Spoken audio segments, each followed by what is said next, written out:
¿Qué tal, chicos? ¿Cómo están? Buenas tardes.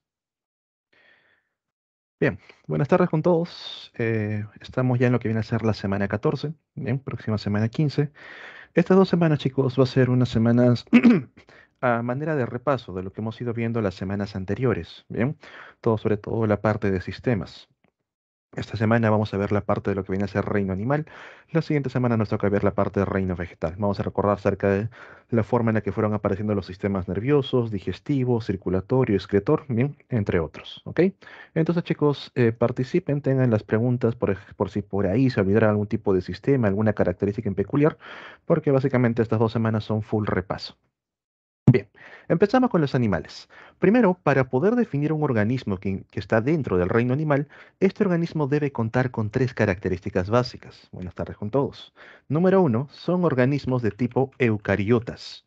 Quiere decir que presentan células con núcleo definido, un sistema de membranas, lo cual forma a las organelas. Número 2, son organismos heterótrofos. Se alimentan de otros organismos para poder vivir, para poder desarrollarse. Y número 3 son organismos pluricelulares. Esto los diferencia directamente de los organismos unicelulares como el caso de los protozoos. Ahora, en el proceso evolutivo del reino animal, nosotros conocimos básicamente lo que viene a ser las capas embrionarias. Sabemos que organismos como nosotros presentamos 3 capas embrionarias, pero no todos los animales se desarrollan de esa manera. Por ejemplo, en los animales más primitivos, los más antiguos, aquí encontramos al grupo de los poríferos, básicamente las esponjas de mar. Estos organismos no desarrollan ninguna capa embrionaria, no presentan tejidos, por lo tanto tampoco forman órganos y mucho menos sistemas, pero siguen siendo considerados parte del reino animal. Bien, no tienen ni tejidos, ni órganos, ni sistemas. Luego tenemos organismos que van a presentar 2 capas embrionarias y a eso se le conoce como los diploblásticos. Solamente desarrollan el ectodermo y el endodermo. Aquí ubicamos al grupo de animales conocidos como los nidarios, donde están las medusas, las anémonas, las hidras de agua. Y por último llegamos a los triploblásticos, aquellos que presentan las 3 capas embrionarias, porque entre el ectodermo y el endodermo se forma una tercera capa que viene a ser el mesodermo. ¿Bien? Gracias al desarrollo de esta tercera capa embrionaria va a permitir de alguna manera diferenciar los órganos del resto del cuerpo, y eso también conlleva a tener una nueva clasificación dentro de los tripoblásticos. Por ejemplo, tenemos a los organismos llamados acelomados, donde los órganos que se forman en el interior del organismo, ¿se acuerdan? El intestino ramificado, la faringe, todos ellos, no están separados del resto del cuerpo, están fusionados, no puede separar uno de otro de manera sencilla. Luego encontramos a los pseudocelomados, aquellos que ya tienen los órganos separados del resto de las estructuras del cuerpo, pero no hay una membrana que los rodee, no hay un verdadero celoma, de ahí el término pseudocelomado. Y por último llegamos a los organismos celomados, aquellos que tienen los órganos separados del resto del cuerpo y estos órganos están separados por una membrana que se conoce como el celoma. Tal es el caso de nosotros, o por ejemplo ustedes cuando han ido a comer una carnita asada, habrán visto que cuando ponen la res, ponen el chancho, bien solamente ponen la parte muscular. ¿Qué pasó con las vísceras? Fácilmente se retira porque presentan celoma. O por ejemplo, cuando han ido al mercado a comprar el pollo, bien el señor, la señora que les vende pollo, al momento que abre el animal, vas a notar que mete la mano y saca todas las vísceras de un solo tirón y porque están encerradas dentro de una bolsita, el cual viene a ser el celoma. Bien, entonces tenemos acelomados, aquí vamos a ubicar al grupo de los platelmintos, los gusanos planos. Tenemos a los pseudocelomados, aquí ubicamos a los nemátodos, principalmente parásitos, y tenemos a los celomados, aquellos que ya presentan el celoma, y lo vamos a encontrar a partir de los anélidos en adelante, hasta el grupo de los vertebrados. Bien. Ok chicos, entonces vamos a ir filum por filum, desde los más primitivos hasta los más evolucionados, para ir viendo cómo van desarrollándose los sistemas, cómo va progresando la evolución en estos organismos. Y empezamos con los poríferas, los más antiguos. Vamos con las esponjas de mar. Recordar que estos organismos no tienen organización tisular, no forman tejidos, no forman órganos, mucho menos van a tener sistemas, bien, no presentan ningún tipo de sistemas. Estos organismos, cuando tú los observas, no pareciese que fuesen organismos pluricelulares, ya que las células van a trabajar de manera agrupada, pero indistinto con el resto de las células. Trabajan por este lado y no tienen nada que ver unas con otras. Se comportan como si fuesen un organismo colonia. Estas células, a pesar de ello, van a cumplir funciones específicas. Por ejemplo, tenemos células llamadas los porocitos, los cuales forman poros inhalantes, permitiendo que el agua ingrese. Bien, y en esa agua haya partículas alimenticias. El agua va a ingresar a una cavidad interna conocida como espongiocele, donde vamos a encontrar a otras células llamadas coanocitos, las cuales se encargan de capturar estas partículas alimenticias y luego lo envían a una célula que siempre les acompaña, el llamado amebocito. A nivel del amebocito se va a llevar a cabo la digestión, la conversión de lo que viene a ser el alimento particulado en nutrientes. Profe, pero me dijo que no tenía sistemas. Una cosa es que carezca de sistema digestivo y otra cosa es que carezca de digestión. Estos organismos sí realizan digestión. Van a convertir alimentos en nutrientes de manera intracelular. Presentan digestión intracelular. Una vez que el amebocito convirtió los alimentos en nutrientes, los reparte con las células que están al costado, los residuos regresan al espongiocele y salen por una cavidad superior conocida como el ósculo. Ahora, en el cuerpo de estos organismos vamos a encontrar, por ejemplo, si ustedes empiezan a bucear, a buscar a las esponjas de mar, van a ver que es un cuerpo duro, parece una roca, parece un cerámico. ¿Y a qué se debe esa dureza? En el cuerpo de estos organismos vamos a encontrar unas estructuras calcáreas conocidas como espículas. La formación, el tamaño, la cantidad de las espículas va a determinar la dureza, la forma que adquieren estos organismos. En cuanto a la reproducción, estos organismos presentan dos maneras. Pueden hacerlo de forma sexual, van a producir gametos, van a liberar los gametos en el agua, estos gametos se juntan, fecundan y luego se sientan, pero también pueden hacerlo de manera asexual, mediante un proceso conocido como gemación, donde se forma una gema, una yema en el cuerpo principal, luego esta yema se separa y forma nuevos organismos. Por eso que cuando nosotros observamos a las esponjas de mar, vamos a encontrar un organismo central, que es el más grande, y alrededor organismos pequeños. Estos han surgido básicamente por gemación. O también podemos encontrar imágenes así, donde hay una esponja grande, más lejos hay otra esponja, o hay distintos tipos de esponjas. Estos organismos han llegado por reproducción sexual. Al momento que los gametos se juntaron, fecundaron, luego buscaron la zona donde poder asentarse y desarrollar un nuevo organismo. ¿Bien? Entonces, eso es lo que nosotros encontramos a nivel del filum porífera. No aparece en los sistemas todavía. De los poríferos vamos a pasar al grupo de los nidario. A nivel de los nidario ya se desarrollan sistemas básicos.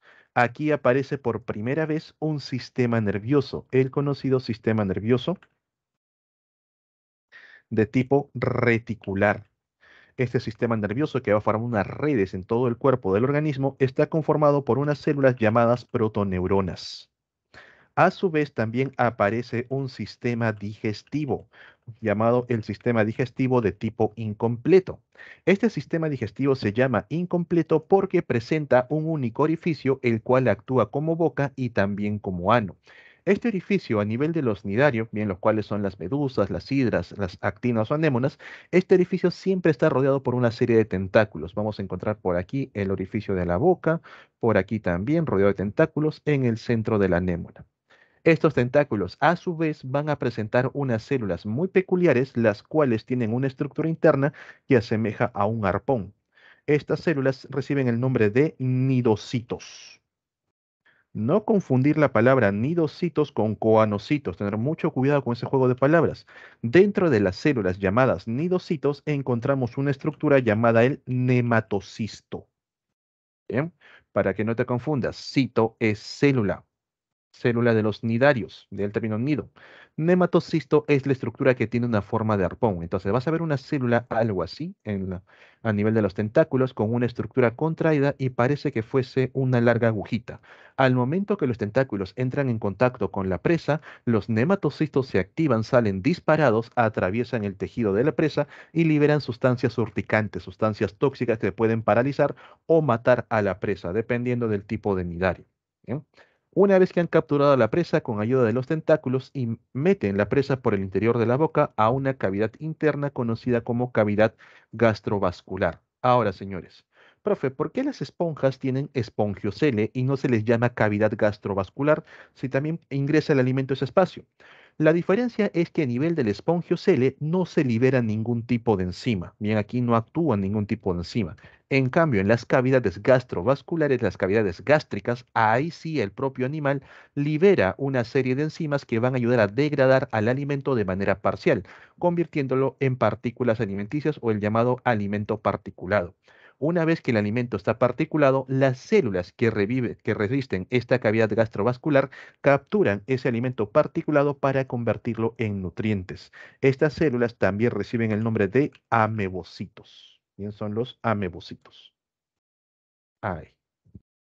Entonces, estos organismos, y al momento que van a realizar la digestión, lo hacen por partes. Presentan digestión extracelular y finalmente intracelular. Bien, entonces es un sistema digestivo de tipo incompleto, pero con digestión extracelular. Los desechos directamente van a ser liberados en la cavidad gastrovascular y finalmente salen por el mismo orificio que actuó como boca y también como ano. Por lo tanto, estos organismos no necesitan un sistema excretor, todavía no lo desarrollan. Bien.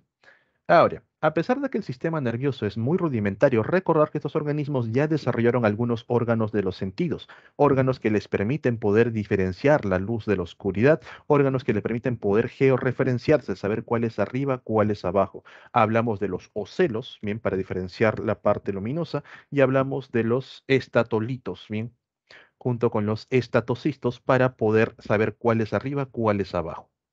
En cuanto a la reproducción, estos organismos van a pasar por dos etapas.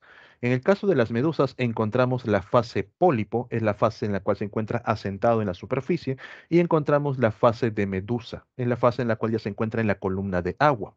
En el caso de las hidras y las anémonas, la fase pólipo es la principal, donde también vamos a encontrar que estos organismos para reproducirse pueden producir gametos, pueden liberar gametos, los cuales fecundan y se asientan en la fase pólipo, pero también pueden hacerlo por gemación. Por ejemplo, las hidras, notamos aquí que se ha formado una pequeña gema, una yema, la cual luego se separa para formar un nuevo organismo. ¿Bien? Entonces, esto vendría a ser las características del filum nidaria. Aparece por primera vez sistema nervioso y sistema digestivo. El circulatorio y el excretor todavía no se desarrollan, no lo necesitan. ¿Bien? Antiguamente, el filo unidaria, y esto como cultura general, chicos, aparte de presentar a las medusas, las hidras y las anémonas, había un grupo más que conformaban el filo unidaria, los llamados tenóforos, porque tenían características muy similares. Hoy en día, los tenóforos se han separado en un filum completamente propio, y ahí ubicamos al filum tenófora, los llamados peines de mar. Si se dan cuenta, se parecen mucho a las medusas, presentan un cuerpo globoso, presentan tentáculos, un solo orificio que actúa como boca, actúa como ano. Bien, son organismos transparentes con bioluminiscencia. El cuerpo globoso, 8 filas de peines que van a estar justo en toda la parte de la cabeza. Aquí podemos encontrar estos peines y a nivel de los tentáculos, un par de ellos. La diferencia básica de los tenófora que los separó básicamente del grupo de los Cnidaria fueron lo siguiente. Número uno, son organismos que viven a profundidades donde la luz no llega. Hablamos de los 200 metros en adelante, la llamada zona afótica, bien, foto de luz, así, la zona donde no llega la luz. Es por ello que desarrollan bioluminiscencia para atraer a su presa.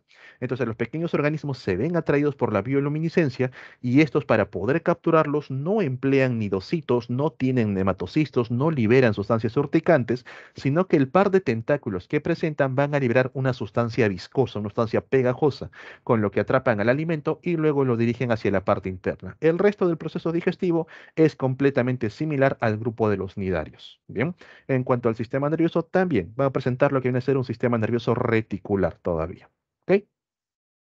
Ahí tenemos al filum de los tenófora.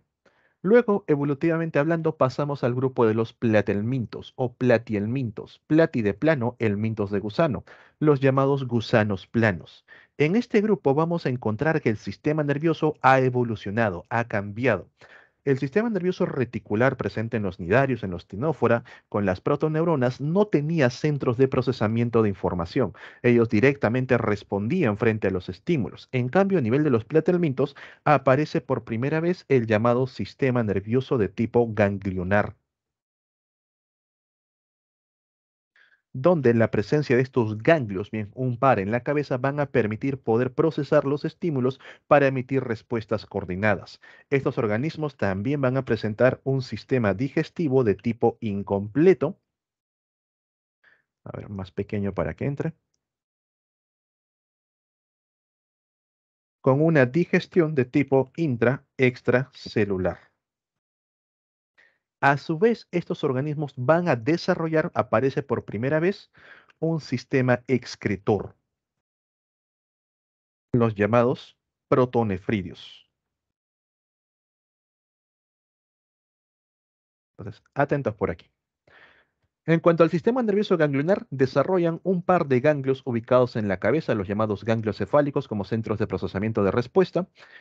Desarrollan cordones nerviosos de manera longitudinal y también cuerdas nerviosas de manera transversal que se conectan hacia ambos lados. Es un sistema nervioso de simetría bilateral. Anoten eso que les pueden preguntar. Bien, tiene simetría bilateral con los ganglios en la parte cefálica. En cuanto al sistema digestivo, es de tipo incompleto porque presentan un solo orificio, el cual actúa como boca y también actúa como ano. A través de este orificio sale una faringe eversible, la cual captura el alimento y reingresa dentro del animal, y ese alimento empieza a ser degradado de manera extracelular en una cavidad conocida como los intestinos ramificados. Esa es la cavidad gastrovascular. En esos intestinos ramificados el alimento se degrada hasta ser alimento particulado y luego las células que forman este intestino ramificado capturan esas pequeñas partículas convirtiéndolo en nutrientes. Bien, sistema digestivo incompleto, digestión intra-extracelular. Los desechos de la parte digestiva regresan por la faringe y salen fuera del animal. Ahora, las células también generan sus propios desechos y estos organismos desarrollaron un sistema excretor para poder eliminarlos. Los llamados protonefridios van a tener como característica básica a las células flamígeras, llamadas así porque estas células presentan una gran cantidad de cilios en un extremo y al momento que la célula mueve los cilios asemeja al fuego, asemeja a la flama, del término de flamígero. Gracias a este movimiento de los cilios permite que las células que se encuentran alrededor puedan liberar los desechos a estos canales excretores, los cuales finalmente van a ser impulsados por el movimiento de los cilios a través de un poro excretor. Bien, entonces aparece por primera vez el sistema excretor. En cuanto a la reproducción, recordar que los platelmintos son organismos hermafroditas, bien, presentan ambos sexos en el mismo organismo y la reproducción de manera normal, de manera natural, lo hacen a través de huevos. Estos organismos se pueden autofecundar, no tienen ningún problema con ello. Pero de manera especial también presentan reproducción asexual mediante la regeneración. Por ejemplo, esta notoplana yo la puedo seccionar en varias partes y cada una de ellas va a regenerar la parte faltante. Y ahí tener mucho cuidado porque he visto algunas preguntas en las cuales, por ejemplo, te indican, tenemos una planaria la cual ha sido cortado a la mitad y la parte de la cola. ¿Qué estructuras del sistema nervioso regenera? Si solamente tengo la cola, debo regenerar la parte frontal, la parte anterior de la cabeza, y debo regenerar como parte del sistema nervioso a los ganglios y a los cordones nerviosos, que también están presentes. Bien, entonces por ahí te pueden cortar el animal, quizás también por la mitad, donde el lado izquierdo debe de regenerar el derecho y viceversa. Entonces, mucho cuidado con esa terminología en cuanto a las posiciones, hacia adelante anterior, hacia atrás posterior, bien, hacia el vientre ventral, en la espalda viene a ser dorsal, ¿ok? También en el caso de los platelmintos, ten mucho cuidado con los platelmintos parásitos. De manera normal tenemos a las planarias, notoplanas, a la doble hepática, pero de manera especial parasitaria tenemos a la tenia. Nosotros, por ejemplo, adquirimos lo que viene a ser una tenia cuando ingerimos carne contaminada de cerdo con la presencia de quistes, y estos quistes cuando llegan a nivel de los a nivel estomacal, los ácidos estomacales activan al quiste y la larva se libera. Al momento que sale la larva, vamos a notar únicamente la presencia de la cabeza. A esta cabeza en conjunto se le conoce como el escólex. En esta cabeza vamos a ubicar una serie de ganchos y ventosas, los cuales utiliza la larva para poder anclarse en el intestino delgado. Repito, se activa a nivel del estómago, se ancla en el intestino delgado. Una vez que está anclado en el intestino delgado, este organismo no tiene la necesidad de convertir alimentos en nutrientes, sino que directamente va a absorber los nutrientes, bien que presenta el hospedero. Por lo tanto, no desarrollan ningún tipo de digestión, no tienen ninguna digestión. Bien. Al momento que van absorbiendo los nutrientes, el organismo empieza a crecer. El escólex no es que crezca más grande, sino que empieza a desarrollar una serie de cuadraditos que lo ven por aquí, que se conocen como proglótides. Dentro de estos cuadraditos vamos a encontrar las partes sexuales. Estos organismos tienen testículos, tienen ovarios, producen espermatozoides, producen óvulos. Y dentro de cada proglótide encontramos ambas gónadas, testículos y ovarios, realizando procesos de autofecundación y luego liberando los huevos, los cuales salen junto con las heces para nuevamente reiniciar todo el ciclo.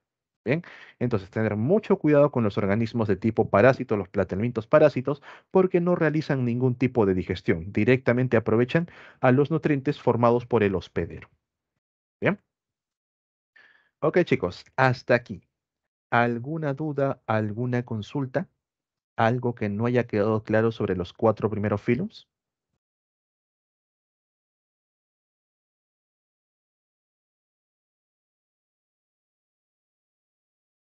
¿Todo bien? Ok. Bien. Un film nuevo que quizás muchos de ustedes... Adelante con la pregunta. A ver, antes de avanzar.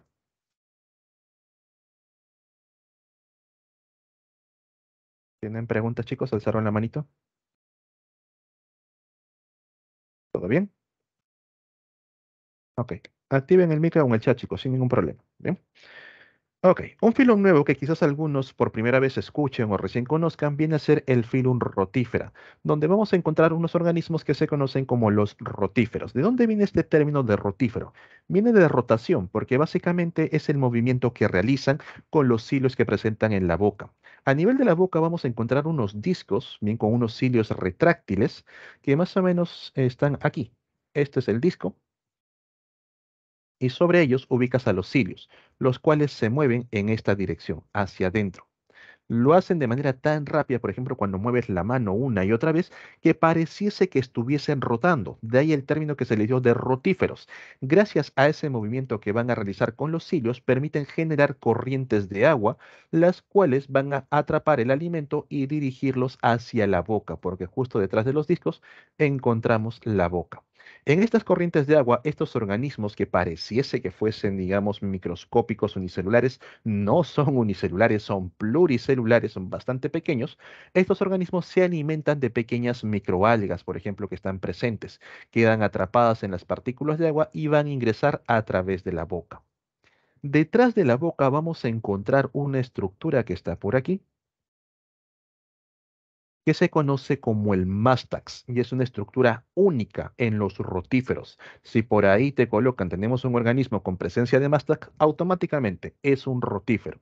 Los mástax actúan como si fuesen unos dientes, vamos a encontrar uno hacia cada lado, bien, el mástax en sí es toda la estructura, los cuales se mueven constantemente hacia el centro, permitiendo que cada vez que pasan las partículas alimenticias, cada vez que pasan estas microalgas, el mástax los tritura en partículas más pequeñas. Bien, entonces van a estar haciendo este movimiento constantemente. Los cilios empiezan a girar, atraen las partículas, entran por la boca, el mástaz los tritura y continúa con el resto del sistema digestivo. Baja por el esófago, pasa al estómago, hasta finalmente poder salir otra vez por el ano. Estos organismos ya tienen un sistema digestivo completo. Tienen un orificio que actúa como boca y otro que actúa como ano. Pero para admisión, chicos, básicamente es esto.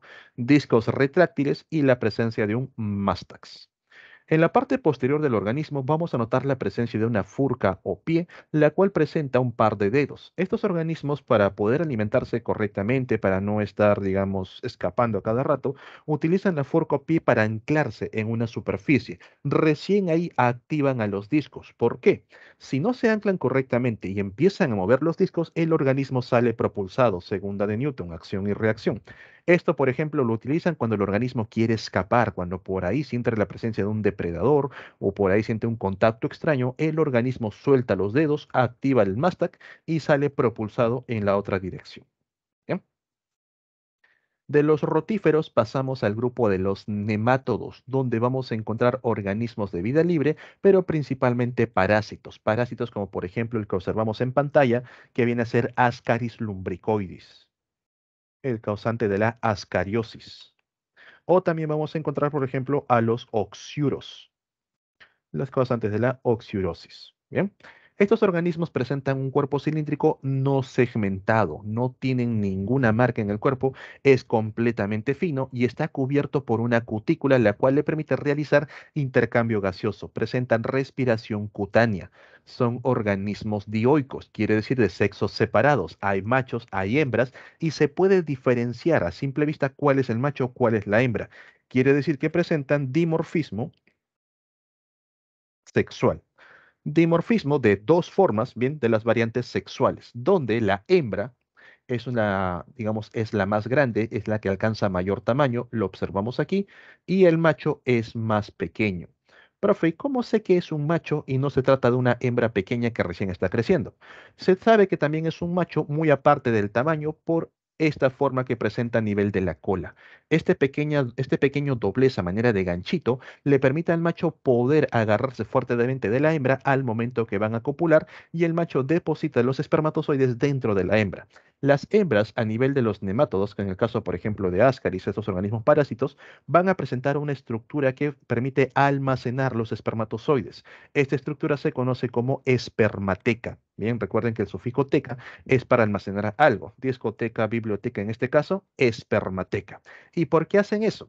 Estos nemátodos no tienen un ciclo de vida muy largo, simplemente viven 2 semanas. En cuestión de 24 o 48 horas, la hembra que ya eclosionó ya se encuentra en etapas sexuales, ya puede reproducirse y los machos son muy escasos. Entonces, por ahí encuentra un macho, no sabe si va a volver a encontrar otro, se reproducen y almacenan los espermatozoides para continuar autofecundándose, bien, de manera continua. Y de esa forma produce una gran cantidad de huevos y rápidamente infestan los intestinos. Bien. Recordar que como organismos parásitos que son en este caso Ascaris o Oxyuros, no desarrollan ningún tipo de digestión, sino que directamente absorben los nutrientes del hospedero para poder aprovecharlos. Ellos presentan aún así un sistema digestivo completo porque tienen una boca, tienen un ano y entre ambos vamos a encontrar únicamente un intestino. Absorben los nutrientes, el intestino lo absorbe y se acabó el problema. No tienen que convertir alimento en nutriente. Bien, no hay digestión. Luego tenemos al grupo de los anélidos, donde encontramos a los gusanos segmentados. El término anélidos hace referencia a la forma que presenta el cuerpo, a los anillos. Es un cuerpo formado por anillos. Dentro del grupo de los anélidos vamos a encontrar, pregunta chicos, pregunta básica. Después de filum, ¿qué sigue? ¿Orden o clase? Luego del filum, ¿qué sigue? ¿Orden o clase? Clase, correcto. Filum, clase, luego orden. Bien. Dentro del filum Annelida vamos a encontrar tres clases. La clase Oligoquetos, conocidos como la lombriz de tierra, la clase Hirudinios, que vienen a ser, por ejemplo, las sanguijuelas, y la clase Poliquetos, que vienen a ser los gusanos de mar.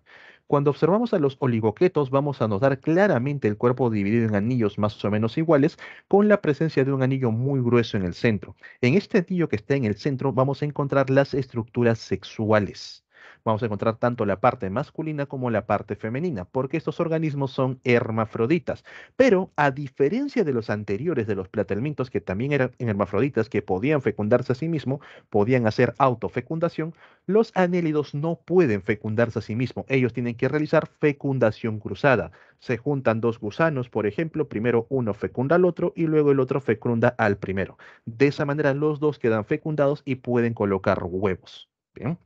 En el caso de los hirudinios, estos se caracterizan por ser principalmente parásitos, ya que van a presentar a nivel de la boca una estructura a manera de ventosa, la cual le permite poder anclarse en la superficie de los animales y gracias a ciertas estructuras pueden succionar, bueno, generan una pequeña herida y succionan la sangre del organismo. A su vez, liberan unas sustancias que adormecen la zona, evitando que el animal se dé cuenta que tiene la presencia de una sanguijuela pegada al cuerpo. Por último tenemos a los poliquetos, llamados así por estas extensiones que tienen al costado de todo el cuerpo. Pueden parecer patas, pero no son patas. Estos animales todavía no desarrollan patitas. Estas estructuras se conocen como quetas, de ahí el término de poliquetos, de varias quetas. Las quetas básicamente son como extensiones del propio tejido epitelial, como si fueran callosidades, lo cual utilizan para poder desplazarse. Bien, pero no son patas, son quetas. En cuanto a los sistemas de desarrollo que han tenido los anélidos, lo primero que vamos a observar es que el sistema nervioso de tipo ganglionar, número uno, se encuentra en posición ventral. Está ubicado en el centro. Número 2, ha formado una serie de ganglios repartidos por todo el cuerpo. Tiene tres ganglios en la parte superior formando el anillo circunesofágico, bien, o circunfaringeo, es lo mismo. Y a partir de esos ganglios surgen dos cordones nerviosos hacia el resto del cuerpo por posición ventral, por el vientre, donde vamos a encontrar un par de ganglios. Y estos ganglios también están conectados por cuerdas nerviosas. Entonces, es un sistema nervioso ganglionar más desarrollado respecto a los platelmintos. A su vez, recordar que a nivel de los platelmintos, bien, los ganglios eran, perdón, el sistema nervioso todavía es muy rudimentario, donde estos organismos o bien pueden saber lo que está pasando en su medio o bien van a emitir la respuesta, porque solamente tienen una sola vía. En cambio, a nivel de los anélidos, ya se forma una doble vía nerviosa, donde vamos a encontrar los nervios aferentes, también conocidos como sensitivos, y encontramos a los nervios eferentes, o también llamados los nervios motores. En cuanto al sistema digestivo, estos organismos ya presentan un sistema digestivo completo. Tienen un orificio que actúa como boca y otro que actúa como ano. A su vez, van a realizar digestión extracelular. Todo el proceso de conversión de alimentos a nutrientes ocurre fuera de las células. Las células del intestino únicamente absorben los nutrientes. Como tienen digestión extracelular, necesitan repartir los nutrientes por el resto del cuerpo. Ahí aparece un sistema circulatorio. Dicho sistema circulatorio se le conoce como el sistema circulatorio cerrado, llamado así porque tienen presencia de sangre y la presencia de vasos sanguíneos. Bien. En cuanto al sistema excretor, estos organismos excretor van a desarrollar unas estructuras llamadas los metanefridios. Estos metanefridios están conformados, vamos a colocarlo así, están conformados por tres partes. Uno, una parte interna que parece un embudo conocido como el nefrostoma, ahorita te lo dibujo, seguido de un tubo colector y finalmente encontramos al nefridioporo, o básicamente el poro excretor. Entonces, el nefrostoma tiene una forma como si fuese de un embudo hacia la parte interna, a través del cual se va a absorber el líquido celómico, el líquido interno del animal. En ese líquido celómico vamos a encontrar sustancias nutritivas y sustancias de desecho. Todas esas sustancias van a pasar a través del tubo colector, el cual va a estar rodeadito de una gran cantidad de capilares. Estos capilares reabsorben las sustancias que le sirven al animal, únicamente dejando las sustancias de desecho en el tubo colector, las cuales finalmente salen a través de un poro excretor o llamado nefridioporo. Estos son los llamados metanefridios, bien, con la presencia de nefrostoma, tubo colector y un nefridioporo. ¿Ok? Entonces, chicos, no olvidar estas características que nosotros ya semanas anteriores hemos ido viendo. Entonces, nos dicen por aquí, cuerpo cilíndrico divide en muchos segmentos iguales, correcto, sistema circulatorio cerrado, así es, de vida libre o también de manera parásitos, como el caso de las sanguijuelas. Del grupo de los anélidos pasamos al grupo de los moluscos. A nivel de los moluscos, bien vamos a encontrar organismos que presentan una concha externa y se diferencian de organismos que carecen de una concha externa. Los moluscos se llaman así porque el principal tejido que ellos van a desarrollar viene a ser el tejido muscular. Más chiquito.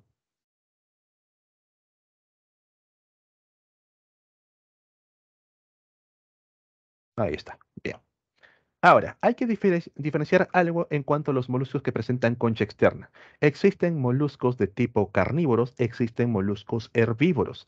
La gran mayoría de los moluscos son de ambientes acuáticos, tanto dulceacuícolas como ambientes marinos, pero también tenemos moluscos terrestres, como el caso del caracol, el caso de las babosas, bien, entre otros.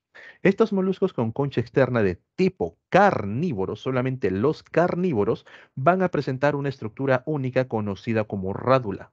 Esta estructura viene a ser, tiene una forma más o menos como si fuese una lengüita, en la cual en la parte superior presenta unos picos endurecidos como si fuesen dientecitos, llamados dientes quitinosos, los cuales utilizan para poder raspar las superficies, raspar las partes blandas de la presa y con eso poder alimentarse. Los moluscos herbívoros que presentan concha no van a tener rádula, ellos van a tener los llamados sifones, los cuales están por pares, donde uno de estos sifones es el sifón inhalante, el cual captura agua junto con lo que viene a ser microalgas, y el otro es un sifón exhalante. Por ejemplo, cuando esta almeja se encuentra en peligro porque hay un caracol marino que quiere consumirla, la almeja rápidamente cierra las valvas, las cierra fuertemente, el animal no va a poder abrirlas para nada, su músculo está muy desarrollado, pero gracias a la rádula empieza a raspar la superficie, va raspando poco a poco hasta que logra hacer un agujero perfecto a través de la valva. A través de ese agujero introduce la rádula y va sacando las partes blandas del animal, se lo empieza a comer. Bien, en el caso de los herbívoros, a través del sifón inhalante absorben gran cantidad de agua junto con lo que vienen a ser las microalgas, y esto va a pasar a través de las branquias, las cuales tienen una forma de pluma.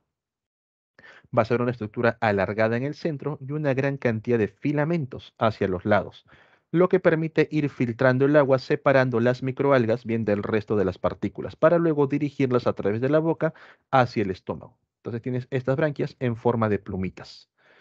No sé si ustedes, por ejemplo, cuando han estado comiendo choritos, quizás al momento de que lo abren, han visto una bolsita con una masa verde en el interior. Algunos directamente los botan, bueno, les da un poco de ascos, otros se lo comen sin ningún problema. Lo que están observando en esa parte vienen a ser las microalgas. Esa bolsita está actuando como un estómago dentro de estos organismos. Bien, recordar que también que a nivel del filum molusca y a nivel del sistema digestivo se desarrollaron por primera vez las glándulas anexas. Aparece el llamado hepatopáncreas. Bien, en cuanto a los sistemas, recordando por aquí, el sistema nervioso sigue siendo de tipo ganglionar, pero estos ganglios se han vuelto más complejos, están más evolucionados. Y los ganglios ya no se encuentran repartidos por todo el cuerpo, sino que van a estar en tres posiciones. Tenemos el ganglio cerebral hacia la cabeza, tenemos el ganglio pedio que controla la parte del pie y el ganglio visceral controlando las vísceras. Estos ganglios están conectados entre sí para poder comunicarse. A nivel de los cefalópodos vamos a encontrar lo mismo, el ganglio visceral, el ganglio cerebral y el ganglio braquial o ganglio pedio que controla los pies o los brazos. Bien, ahí. Entonces es un sistema ganglionar que ya no está repartido por todo el cuerpo como lo hacían los organismos anteriores, sino que se ha focalizado en tres puntos principales y se han vuelto más complejos, haciendo que de alguna manera estos organismos sean más inteligentes. En cuanto al sistema digestivo, bien, es un sistema digestivo de tipo completo con digestión extracelular. Recordar la presencia de rádula para los carnívoros, la presencia de los sifones para los herbívoros. En el caso de los cefalópodos, todos ellos, absolutamente todos, son carnívoros. Y los cefalópodos no tienen rádula. Los cefalópodos van a presentar una estructura conocida como pico. Bien, asemeja el pico de un loro, donde la parte de arriba es más grande, la de abajo es más chiquita, y utilizan ese pico para poder comer. Bien, sistema nervioso, sistema digestivo. Luego pasamos al sistema circulatorio. Bueno, eso lo dejamos al final porque es muy distinto, pero también vamos a mencionar al sistema excretor. El sistema excretor, chicos, no lo he visto desarrollado ni en el libro ni en la parte de lo que viene a ser el balotario a nivel de biología, pero por si acaso se los menciono. Bien, tampoco en clase lo hemos visto y pregunté y me dijeron que no se hacía. El sistema excretor que estos organismos presentan se llaman los nefridios, los cuales van a permitir filtrar las sustancias de desecho y eliminarlos a través de un poro excretor, nada más. Entonces aparecen los protonefridios, luego se forman los metanefridios y finalmente aparecen los nefridios a nivel de los moluscos. En cuanto al sistema circulatorio, ahí sí vamos a encontrar diferencias entre los organismos que presentan una concha externa, bien, los cuales van a tener un sistema circulatorio llamado abierto. ¿Y por qué es abierto? Porque tienen la presencia de un líquido conocido como la hemolinfa. Este líquido circula dentro del animal y se libera a una cavidad donde están los órganos conocidos como el hemocele. Luego, para poder recapturar este líquido y mantenerlo en circulación, es necesario la presencia de ostiolos. Ostiolos a nivel del corazón, ostiolos a nivel de los vasos conductores. En cambio, en los cefalópodos, donde nosotros vamos a ubicar al pulpo, aquí también tenemos a los calamares. Dentro del calamar, por ejemplo, tenemos a la pota, es un tipo de calamar. Tenemos a las jibias, tenemos a las sepias. Estos organismos mantienen el sistema ganglionar ya explicado, el sistema digestivo también, el sistema excretor también, pero el sistema circulatorio es distinto. Este sistema circulatorio en ellos es cerrado. Sistema circulatorio de tipo cerrado. Quiere decir que tienen presencia de sangre y tienen presencia de vasos sanguíneos. Ahora, en cuanto a la reproducción, los organismos con concha externa pueden ser hermafroditas, los caracoles lo son, varias almejas también lo son, pero también pueden ser de tipo dioicos, bien donde va a existir un macho y una hembra. Por ejemplo, en la propia almeja de por sí es un organismo dioico. Hay almejas macho, hay almejas hembra, solo que no lo vas a poder diferenciar a simple vista. No tienen dimorfismo sexual. Vas a tener que abrir al animal para poder recién encontrar las gónadas. La gónada de color blanquecina corresponde a los machos, una gónada de color naranja corresponde a las hembras, ¿bien? Pero también hay otras almejas que sí son hermafroditas, como por ejemplo el caso de la concha de abanico. No sé si alguna vez has comido tu cevichito de conchas de abanico, tu arroz con mariscos con concha de abanico, y vas a notar que en la concha de abanico están las dos gónadas. Sí, señores, ustedes se comen las gónadas de la concha. Bien, van a encontrar una que tiene un color naranjita, esa es la parte femenina, y otra que presenta un color blanquecino, es la parte masculina. Estos organismos producen espermatozoides, producen óvulos, los cuales, a pesar de ser hermafroditas, bien, no se fecundan a sí mismos de manera interna, sino que van a realizar fecundación externa. Van a liberar los óvulos, van a liberar los espermatozoides y de manera externa al animal ocurre el proceso de fecundación y luego se asientan para formar nuevos organismos. Bien, entonces eso ocurre a nivel de los moluscos con concha. Hay hermafroditas, hay organismos dioicos. En el caso de los cefalópodos, no, son dioicos, todos, hay machos y hembras, no hay hermafroditas. Y sí existe dimorfismo sexual, puedes diferenciar un macho de una hembra. Por ejemplo, en el caso de los pulpos, tú observas los ojos, a partir de los ojos hacia adelante salen un par de tentáculos, bueno, son brazos en sí, y en estos brazos vas a encontrar que el macho en la parte del brazo derecho presenta una línea conocida como el ectocotilo, sin H, bien, ectocotilo. Este ectocotilo le pertenece al macho y el macho lo utiliza para poder transportar los espermatozoides hacia la hembra. Los cefalópodos presentan fecundación interna. El macho coge este brazo con el ectocotilo, penetra a la hembra y a través del ectocotilo deposita los espermatozoides. Una vez que la hembra ha fecundado de manera interna los huevos, luego los va a ir depositando en una superficie. En el caso de los cefalópodos, estos organismos protegen a los huevos, las hembras sobre todo. Al momento que depositan los huevos, van a quedarse junto al nido hasta que los huevos eclosionen, llegando al punto en que pueden morir en el proceso de las hembras porque no se alimentan durante todo ese tiempo. Pueden morir de inanición. Por eso es que se cree bastante, o mejor dicho, siempre se da la idea de que los pulpos, una vez que depositan los huevos, simplemente van a morir. Pero se ha encontrado casos donde algunas hembras han sobrevivido y han tenido una segunda deposición, una tercera deposición de huevos. Profe, ¿cómo es que han sobrevivido? Porque al momento que estaban anidando, por ahí pasó algún cangrejo, algún tipo de alimento, la hembra lo capturó y ya con eso, digamos, resistió más días. Bien, pero la gran mayoría de por sí muere por inanición. Y ya los nuevos pulpitos se reemplazan a la generación anterior. Bien. Entonces, chicos, eso nosotros tenemos a nivel del filum Mollusca.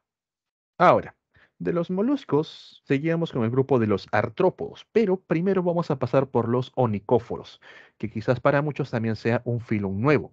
Los onicóforos, también conocidos como los peripatos, anteriormente pertenecían al grupo de los artrópodos, aquellos que presentaban patitas articuladas, pero se dieron cuenta que los onicóforos no tienen patas articuladas, sino que son patitas carnosas, los llamados lopopodios.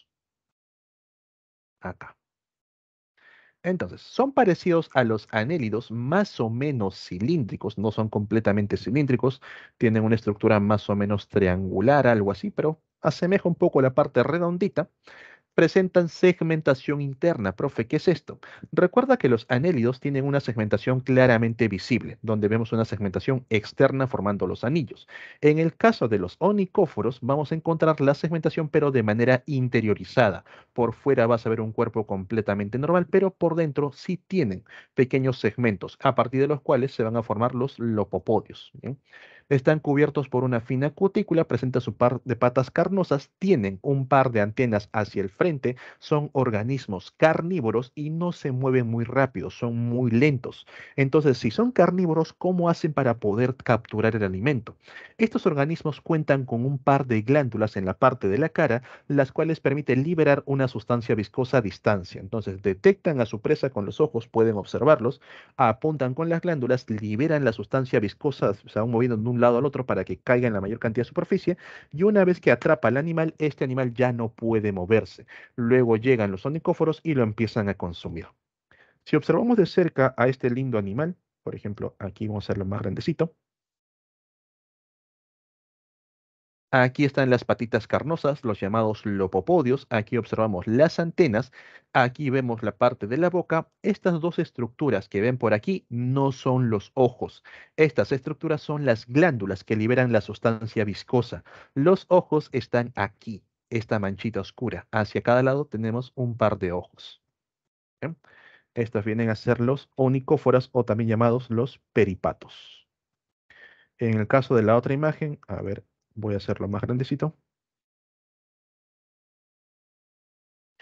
Podemos notar los lopopodios distribuidos por todo el cuerpo y aquí se ve la manchita del ojo junto con las antenas. Bien, ok señores, hasta aquí. ¿Alguna duda, alguna consulta sobre estos filum que hemos visto? Rotífero, nemátoda, anélida, molusca o nicófora. ¿Todo bien?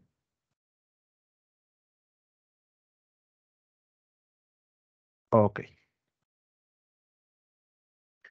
Pasamos ahora sí al grupo de los artrópodas. Bien, el filum artrópoda. A ver, ¿los anélidos son dioicos? No, los anélidos son hermafroditas. Bien, presentan ambos sexos en el mismo organismo, pero necesitan realizar fecundación cruzada. Ahora, ¿habrá anélidos de tipo dioicos? A ver. Sí, también existen, hay variantes, ¿bien? Entonces, a nivel de los anélidos vamos a encontrar variantes dioicas, que son pocas, pero principalmente monoicas o también llamadas hermafroditas, que tienen los dos sexos en el mismo individuo. ¿Bien? Ok. Bien, el filum artrópoda se llama así porque presenta las patas articuladas, podas de pies, artro, bien de articulaciones. Profe, ¿qué es eso?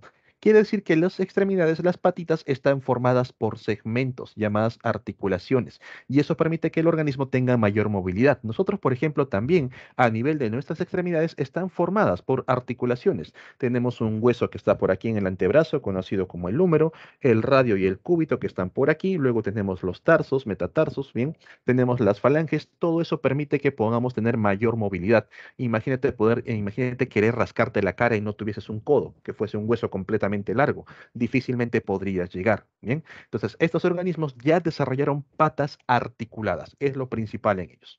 Ahora, dentro del filum artrópoda nosotros vamos a encontrar una gran cantidad de organismos de por sí, los cuales se han dividido en varias clases. Las que vamos a presentar aquí, chicos, y también para nivel de admisión, vienen a ser únicamente estas 5 clases. Bien, hay más dentro del filum artrópoda, es uno de los más numerosos en cuanto a especies.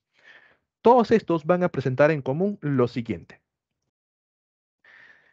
Presentan un sistema nervioso, más chiquito, presentan un sistema nervioso de tipo ganglionar.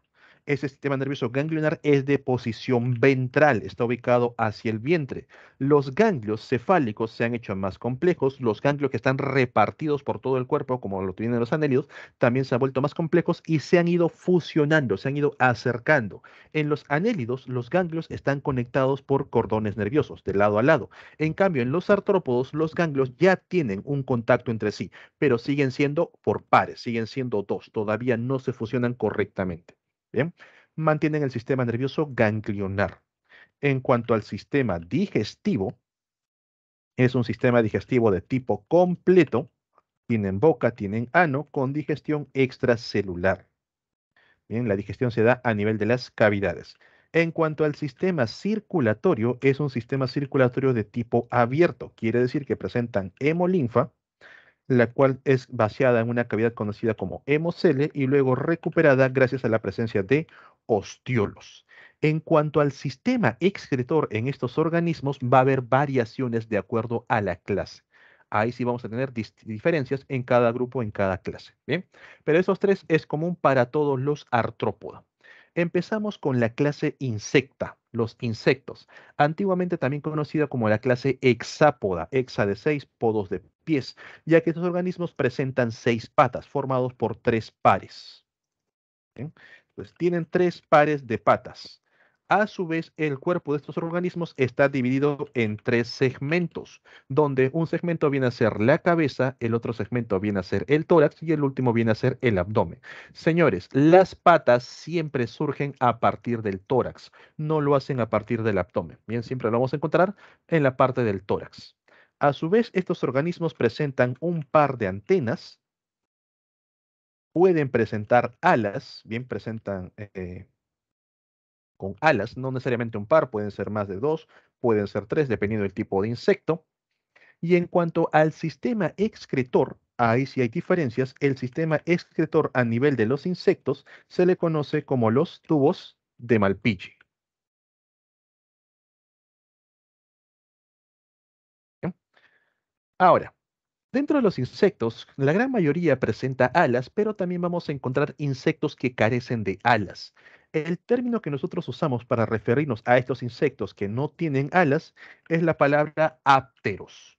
Recuerden que el prefijo a significa sin, y la palabra teros bien significa alas. ¿Se acuerdan del término pterodáctilo? Bien, dáctilo de dedos. Pterodáctilo de alas en los dedos. En este caso, ápteros sin alas. Y pregunta para ustedes, señores. Mencióneme 3 insectos que no presentan alas. 3 insectos que no desarrollan alas.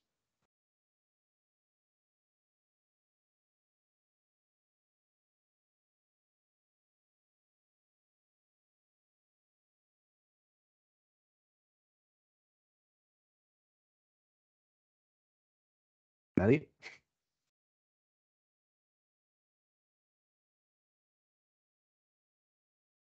3 insectos que no tienen alas, no poseen alas. Hormigas, correcto. ¿Qué más? El escarabajo sí tiene. La pulga, el piojo, correcto. Bien. Los escarabajos sí tienen alas, por si acaso, protegidos por sus, bueno, estas estructuras rígidas. Pertenecen al grupo de los coleópteros. Bien. Porque es muy importante conocer sobre todo a estos dos, porque muchos jóvenes se equivocan al momento que les colocan los insectos con los artrópodos. Pulga y piojo son insectos. Garrapata, lo que ven por aquí, es un arácnido. Tener mucho cuidado con ello, ¿bien? Pulga y piojo vienen a ser insectos, tienen todas las características de un insecto. Las garrapatas son arácnidos, por si acaso. ¿Bien? Ok. Algo que también hay que indicar respecto a los insectos es la forma en la que respiran. En el caso de estos organismos van a respirar a través de tráqueas, tienen respiración traqueal.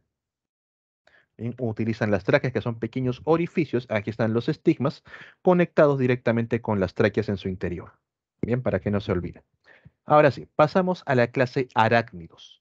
Los arácnidos vienen a ser un grupo de organismos los cuales presentan 8 patas, formados por 4 pares. 4 pares de patas. El cuerpo a su vez está dividido en 2 segmentos. La parte de la cabeza y el tórax están fusionados en una estructura conocida como el cefalotórax y luego tenemos al abdomen. Recuerda que las patas siempre se forman a partir del tórax. En este caso las patas van a desarrollarse a partir del cefalotórax. Estos organismos no presentan antenas, no presentan alas. ¿Bien? El sistema excretor que van a desarrollar los arácnidos viene a ser las llamadas glándulas coxales. Y la respiración lo hacen a través del pulmón en forma de libro. ¿Bien? Recordad que los arácnidos tampoco presentan un sistema masticador de por sí, no pueden masticar el alimento. Por ejemplo, las arañas, la cochinilla es un insecto, correcto. No, déjame acordar. Cochinilla, insecto, crustáceo. Me has hecho dudar. Ahorita te respondo. Bien. Como te decía, los arácnidos no tienen un aparato para poder masticar, para poder triturar el alimento. ¿Qué hacen, por ejemplo, las arañas cuando capturan a sus presas? Cuando están, por ejemplo, cae una mosca en la telaraña, rápidamente la araña llega, lo empieza a envolver, forma un pequeño capullo y inyecta, bien junto con sus quelíceros, enzimas digestivas. Empieza a degradar el animal dentro del capullo.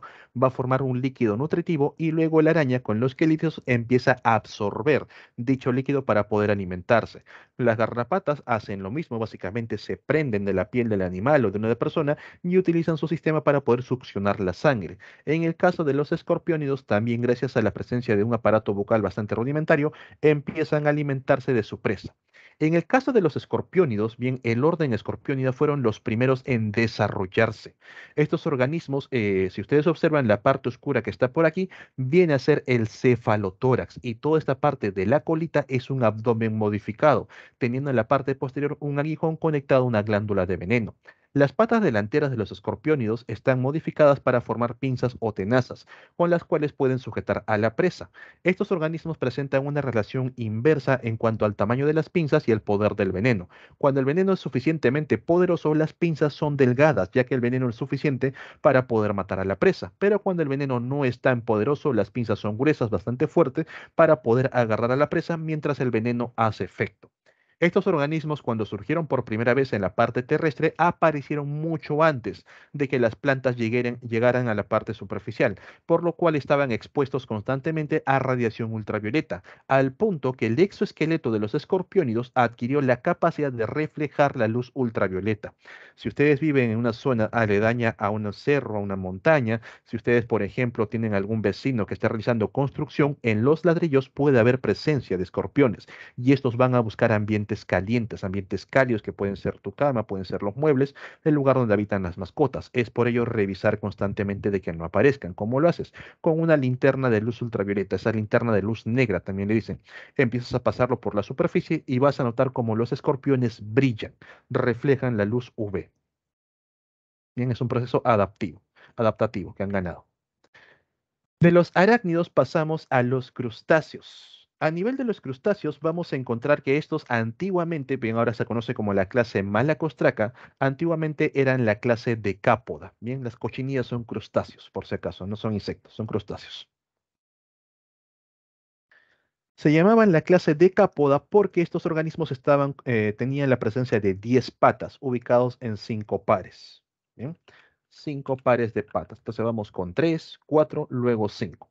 El cuerpo está dividido en dos segmentos, el llamado cefalotórax, que está señalado en la pantalla, el cefalotórax por aquí, en el caso de los camarones, langostinos, y el cefalotórax por acá, en el caso de los cangrejos, también conocidos como jaiba. No confundas jibia, que es un cefalópodo, con la palabra jaiba que utilizan para llamar a los cangrejos. ¿Bien? El otro segmento viene a ser el abdomen. El abdomen en los langostinos, langostas, es bastante visible porque está extendido. En cambio, a nivel de los cangrejos, el abdomen está contraído por debajo del animal. Si tú volteas este abdomen, te va a permitir diferenciar el sexo del animal, donde la hembra presenta un abdomen grueso, más o menos tiene esta forma, y los machos presentan un abdomen delgado, que tiene una forma más o menos triangular, algo así. ¿Bien? ¿Por qué las hembras tienen el abdomen grueso? Igual ocurre aquí con los langostinos, langostas, todos ellos. Porque las hembras se encargan de mantener a los huevos pegados al cuerpo. Ellos no van a formar nidos, no van a dejar los huevos libres por donde sea, sino que la hembra los transporta hasta que eclosionan. Quizás ustedes cuando han ido a un terminal pesquero, han ido a comprar pescado, habrán visto algunos cangrejos con una gran cantidad de huevera bajo ellos. Eviten comprar ese tipo de productos. Está prohibido extraer hembras llamadas ovígeras por la presencia de presencia de huevos, de ovas. Bien, estas hembras ovígeras cuando son capturadas, un buen pescador simplemente los regresa al mar porque estos huevos van a dar origen a la siguiente cohorte, al siguiente grupo de cangrejos. Bien, entonces eviten consumir ese tipo de cangrejitos. Si están sin huevos, no pasa nada. Bien. Estos organismos sí presentan antenas y también tienen un par de antenas a nivel en la parte frontal. No tienen alas, las alas únicamente aparecen a nivel de los insectos. El sistema excretor en estos organismos se le conoce como las glándulas verdes, que vienen a ser un par de estructuras que se ubican muy cerca de la zona cefálica, muy cerca de la altura de los ojos, más o menos por aquí. Igual ocurre por acá. Bien, ellos presentan el poro excretor básicamente en el rostro. En cuanto a la respiración, estos organismos presentan branquias. Bien, respiran a través de branquias. Ahora, la gran mayoría de los crustáceos de los malacostracas son organismos marinos, organismos dulceacuícolas, bien, son organismos de agua. Pero existen también crustáceos terrestres, como el caso de la cochinilla que mencionaron, o también conocido como el chanchito de tierra. ¿Conocen, chicos, han jugado con un chanchito de tierra? ¿Alguna vez han tenido contacto con este animalito? ¿Sí? Entonces, aquí reconocemos las estructuras. Presenta el cefalotórax. Ven que por aquí las placas son iguales y las últimas son chiquititas. Bien, esto es cefalotórax y lo de aquí viene a ser el abdomen. 5 pares de patas, 5 hacia cada lado y un par de antenas. Bien, estos vienen a ser los chanchitos de tierra, también llamadas cochinillas. ¿Ok? Ahora, a nivel de los crustáceos existe un fenómeno conocido como el gigantismo abisal. Ustedes quizás cuando han ido a una playa arenosa, han estado escarbando en la arena, han encontrado los llamados muy muis. Los muy muy que son bastante pequeñitos, tamaño de un pulgar, a lo mucho tamaño de un dedo. Estos muy muy también son crustáceos, pero por ejemplo, si buscamos a estos muy muy pero de profundidad, una familia cercana al grupo de los anfípodos, vamos a encontrar que los muy muy de profundidad, por así llamarlos como muy muy, presentan un tamaño como de la planta de tu pie de unos 20 a 25 centímetros. Es un gigantismo abisal, gigantismo de profundidades. En el caso de los cangrejos, cuando están en superficie, tú ves que el cangrejo a lo mucho tiene el tamaño de la palma de tu mano, un poquito más, pero los cangrejos de profundidad, como el caso de las centollas, pueden llegar a tener patas de hasta 1 metro, 1,5 metros de longitud de extremo a extremo. Son bastante grandes. Bien, algo que ocurre en estos organismos. Por último, tenemos a los quilópodos y los diplópodos. Vamos a colocarlo así para poder explicar. Por acá. Los quilópodos y los diplópodos vienen a ser conocidos como los cien pies y los mil pies. ¿Cuál es cuál, profe? Los quilópodas vienen a ser los cien pies y los diplópodas vienen a ser los mil pies. Estos organismos van a presentar características muy peculiares y contrarias unos con los otros. Por ejemplo, si estás caminando por la selva, ceja de selva, por la sierra que ya es un poquito más verdoso, si te encuentras a un 100 pies, no se te ocurra molestarlo, no se te ocurra coger un palito y empezar a molestarlo. Lo primero que vas a observar en estos 100 pies es que presenta un par de antenas. Bien, son antenas largas. Luego te vas a dar cuenta que por cada segmento que presenta el cuerpo hay un par de patas. Bien, cada un par de patas por cada segmento. Estos organismos son de hábitos nocturnos, son organismos carnívoros y son organismos que presentan una glándula de veneno. Son bastante territoriales. Al momento que un organismo encuentras un 100 pies de día, este organismo está descansando, posiblemente protegiendo a su nido. Tú lo molestas un poquito, son bastante rápidos en el suelo, te van a perseguir 3, 4 metros, si te alcanzan ya valiste, porque la mordida que te va a dar el 100 pies, aparte que te va inyectando la glándula de veneno, es una de las mordidas más dolorosas que existen. Y una vez que el 100 pies muerde, no suelta, hasta que mata a la presa o hasta que lo matas en tu caso. Créeme que esa mordida jamás lo vas a olvidar porque se ubica en el puesto número 3 en el ranking de las mordidas más peligrosas del reino animal. El veneno que te inyectan no es suficiente para matarte, pero te va a causar un dolor que puede llegar a desmayarte. Bien, ustedes pueden buscar en YouTube personas que se han expuesto a las mordidas de los cien pies y van a ver la cara de dolor que expresan y en algunos casos se desmayan por todo el dolor que ocurre. Estos cien pies, al ser organismos carnívoros y de hábitos nocturnos, van a buscar lo que vienen a ser nidos de aves, nidos de reptiles, de pequeños mamíferos, a los cuales van a cazar mientras duermen. Se van a enfrentar contra aves que son mucho más grandes que ellos. Y como te digo, una vez que muerden, no sueltan hasta que el animal muere. Bien. Entonces, si lo encuentras de día, evita tener contacto. Si por ahí puedes correr un poco más rápido, pues a la buena te salvas. Si no, créeme que la mordida es algo que no vas a olvidar y te va a gustar contar cómo sobreviviste. En el caso de los mil pies, estos organismos son no tan desarrollados como los cien pies, pueden ser mucho más pequeños. ¿Sí? Vamos a notar que también presenta un par de antenas, pero son antenas cortas. Luego vamos a encontrar que por cada segmento presenta 2 pares de patas por segmento. A su vez, son de hábitos diurnos son organismos herbívoros,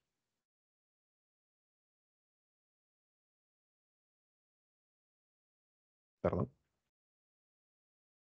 y no tienen glándulas de veneno. Bien, básicamente los mil pies no te van a hacer nada. Tú encuentras un mil pies por ahí que está enterradito, lo colocas en tu mano, va a estar paseando, va a estar curioseando. Si observamos de cerca los organismos, aquí está el cien pies con su par de antenas bastante alargadas. Vamos a encontrar en la parte bucal una especie de mandíbulas muy poderosas y por cada segmento un par de patas. En cambio, en los mil pies, por aquí está la cara por si acaso, encontramos un par de antenas cortas.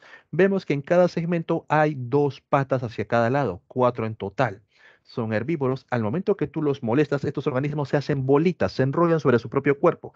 Van a estar siempre presentes en la hojarasca, entonces estas hojas caídas en el suelo, y a la menor posibilidad que puedan escapar, rápidamente se enderezan, se desenrollan y empiezan a correr bien por el suelo, tratando de escapar de sus depredadores. Bien.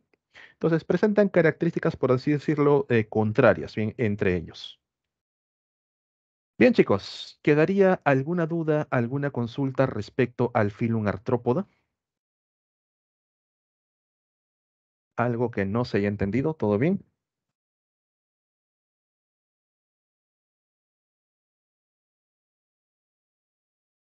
¿Todo correcto? Ok. Espera un momento para pasar a la siguiente. Voy separando unas imágenes que quiero mostrarles.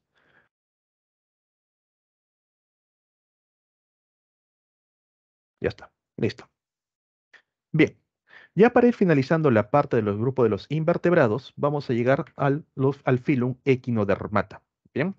Equino significa espina. Profe, equino no es caballo, no, caballo es ecus. Bien, no lo confundas. Equino es espina.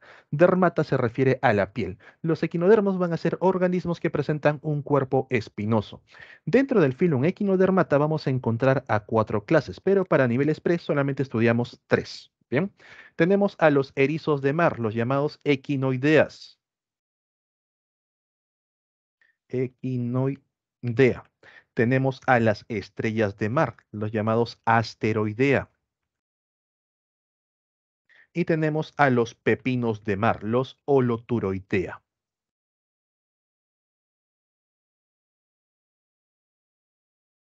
Hay una cuarta clase llamada los ofiuroidea, pero vienen a ser las estrellas frágiles. No entra para examen, chicos, no se compliquen la vida.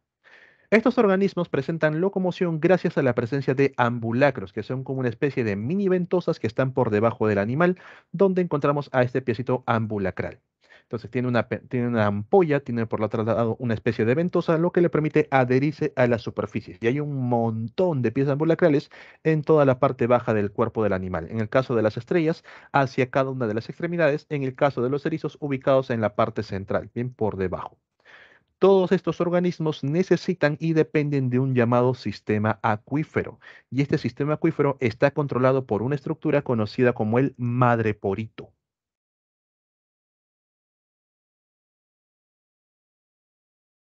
El madreporito. Todos los equinodermos son de ambientes marinos, y algo que vamos a notar en estos equinodermos, sobre todo los dos primeros, es que la boca se encuentra por debajo, por aquí está la boca, y el ano se encuentra en la parte superior. En los erizos ocurre lo mismo, la boca está por debajo y el ano se encuentra por la parte superior.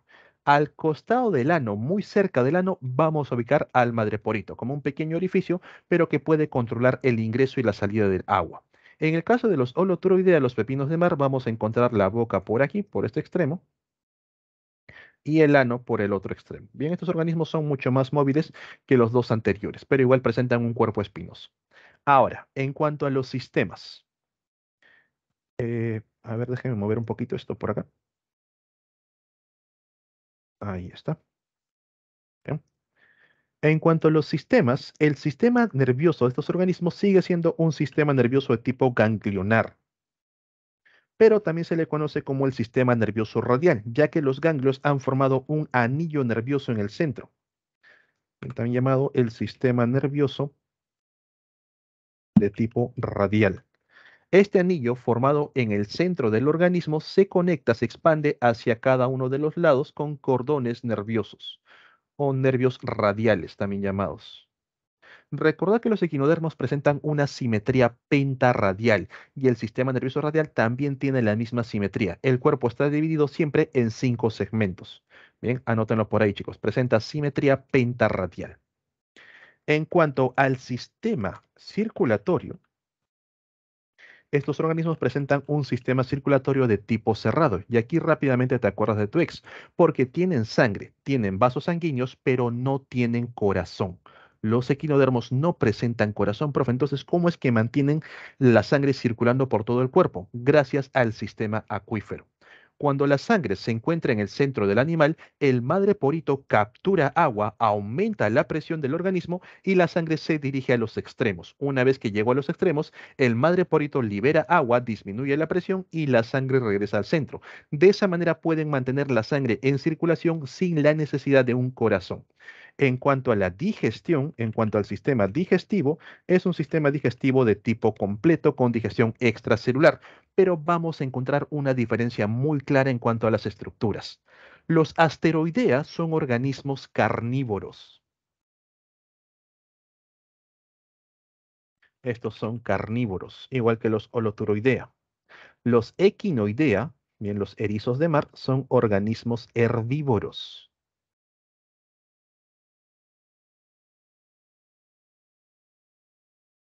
Los asteroidea, para poder degradar completamente el alimento, al momento que las estrellas van a capturar por ahí un pequeño molusco, ellos no cuentan con dientes, sino que el estómago de estos animales se divide en dos cavidades, ¿se acuerdan? Una cavidad que se encuentra por arriba, conocido como el estómago pilórico, y otro que se encuentra por debajo, conocido como el estómago cardíaco, bien, en ese orden.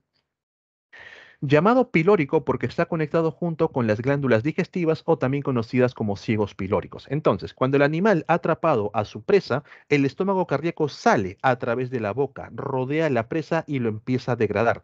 Va formando pequeños fragmentos de la presa, los cuales son enviados al estómago pilórico y luego el estómago pilórico envía estos fragmentos hacia las glándulas digestivas, donde se degradan completamente, regresan al estómago pilórico y luego se dirigen hacia el ano. En este pequeño fragmento ubicamos al intestino, el cual se encarga de absorber los nutrientes. Bien, finalmente el desecho sale por la parte superior. Los erizos de mar no tienen un estómago en sí. Estos organismos van a presentar un intestino muy largo o un esófago muy largo, no se deciden todavía cuál es cuál, pero lo que sí llama la atención en su sistema digestivo es la presencia de una estructura llamada la linterna de Aristóteles. Las estrellas de mar no tienen linterna de Aristóteles, solamente lo presentan los erizos. Esta linterna de Aristóteles tiene una forma como si fuese de un barlito, lo vamos a encontrar por aquí, bien, justo por detrás de la boca. Y esta estructura a manera de barlito en la parte inferior justo para la boca tiene una serie de dientecitos, unos dientecitos triangulares bastante duros, los cuales emplea el organismo para poder raspar las superficies, para poder raspar las algas. A eso se le conoce como ramonear. Bien, los erizos paran ramoneando las algas de las cuales se van alimentando. Bien. Entonces, chicos, no olvidar esto. El estómago dividido en dos cavidades para las estrellas de mar, la linterna de Aristóteles para los erizos de mar. En el caso de los pepinos de mar, difícilmente van a visualizar un pepino como está en la foto de manera externa, ya que estos organismos paran enterrados en la superficie de la arena. Ellos van a extender una larga probóscide, que es una estructura eversible, la cual sale, tiene una forma ramificada y pareciese que fuese una plantita. Bien, parece como si fuese un alga marina. Esta probóscide apenas detecta la presencia de un animal que ha quedado atrapado ahí, la probóscide se contrae e introduce al animal dentro del pepino de mar para que pueda alimentarse. Bien, entonces ahí tenemos al filum Echinodermata. Ya previamente para llegar a los cordados, donde vamos a ubicar a los vertebrados, tenemos al filum Hemicordata, a los gusanos balanogloso. Lo importante de este filum que debemos nosotros recordar y que les van a preguntar es, número uno, el cuerpo está dividido en tres secciones. La parte oral, también conocido como probóscide, un cuello o collar, y lo que viene a ser el tronco, el resto de la estructura. El tronco, a su vez, está dividido por regiones. Tenemos una región por la cual respiran, la región braquial, tenemos la región reproductiva, la genital, y la región hepática relacionada con el proceso digestivo. Esta estructura que ven por aquí afuera, que forma parte de la probóscide, permite capturar el alimento y está conectado directamente con el estómago. A todo eso se le conoce como la estomocorda. A su vez, en la parte del tronco, nosotros vamos a encontrar unas líneas que vienen a ser las hendiduras branquiales. Estas líneas van a permitir el intercambio gaseoso. ¿Dónde más hemos visto hendiduras branquiales? En los tiburones. No sé si han visto, por ejemplo, la cabeza del tiburón que está por aquí. Aquí encontramos al ojo. Vas a encontrar una serie de líneas que están por detrás. Estas son hendiduras branquiales. Entonces, el tiburón, al momento que va a querer realizar intercambio gaseoso, captura agua, nada con la boca abierta, el agua va ingresando, pasa por las branquias y finalmente sale por las hendiduras branquiales. De esa manera van a poder oxigenarse. Bien, pero aparecen por primera vez ¿dónde? En los hemicordata, en los gusanos balanoclos. Bien. Ahora sí, chicos, finalmente llegamos al grupo de los cordados. Vamos a encontrar por aquí al filum cordata. No confundir el término cordado con el término vertebrado, es muy distinto. Los cordados son aquellos que van a presentar y desarrollar al llamado cordón nervioso, el cual tiene posición dorsal y está siempre protegido por una notocorda. Los cordados han desarrollado hendiduras branquiales, las que luego posteriormente van a ir evolucionando para formar las branquias, para formar los pulmones. Bien. El sistema nervioso es de posición dorsal. Son los primeros en desarrollar un sistema nervioso que se ubica en la parte de la espalda. En ningún otro organismo hemos visto un sistema nervioso en dicha posición. Han estado en posición central de manera bilateral, en posición ventral, separados en ganglios dentro del cuerpo, pero recién en los cordados aparecen en posición dorsal. Dentro del filum cordata vamos a encontrar a tres subfilum. Tenemos a los urocordados, tenemos a los cefalocordados, y finalmente vamos a encontrar a los vertebrata, los vertebrados. Bien, entonces los primeros en aparecer fueron los urocordados. Estos organismos van a presentar una alternancia de fase, donde en la fase larval, ahí ubicamos al cordón nervioso, ubicamos a la notocorda, pero en la fase de adulto se pierde completamente. Bien. En la fase adultos son completamente sésiles, ya no tienen la movilidad como cuando, por ejemplo, eran larvas, y van a presentar una especie de túnica que rodea y recubre al cuerpo, por eso el término de tunicados. Bien, parece que fuese un mantito que está rodeando ese cuerpo que tiene una forma de barrilito. Cuerpo con forma de barril, presencia de túnica. Al momento que te observas a estos tunicados, a estas también llamadas asidias, vas a notar que tiene dos sifones. Uno que viene a ser el sifón inhalante a través del cual absorbe agua con partículas alimenticias, básicamente plancton, ¿bien? Fitoplancton, y otro por el cual sale las sustancias de desecho junto con el agua en exceso. Entonces, cuando el organismo se encuentra en etapas larvales, notas que el cordón nervioso no va de extremo a extremo. Se forma más o menos cerca de la parte de la cabeza y llega hasta la parte de la cola. Todo ese cordón nervioso va a estar soportado por una notocorda que se encarga de proteger al cordón nervioso. Cuando llega la etapa de adulto, ya no hay cordón nervioso, ya no hay notocorda. A través del sifón inhalante va a ingresar el agua junto con el fitoplancton, pasa por la boca y aquí encontramos una estructura en forma de barril conocida como el endostilo, donde están las hendiduras branquiales. Parece que fuese un colador y es la función que presenta. Aparte de realizar intercambio gaseoso, actúa como un filtro, como un colador, atrapando las partículas alimenticias para luego pasar a lo que viene a ser un estómago y finalmente a través del intestino ser expulsados por el ano, las sustancias de desecho. Estos organismos son hermafroditas, presentan ambos sexos, tienen tanto los testículos como los ovarios, y cada uno de ellos presenta sus propios conductos genitales. Van a liberar los huevos, van a liberar los espermatozoides porque presentan fecundación externa. Se fecunda a nivel del agua para formar nuevamente las larvas y reiniciar el ciclo. Bien. Entonces, estos vienen a ser los urocordados.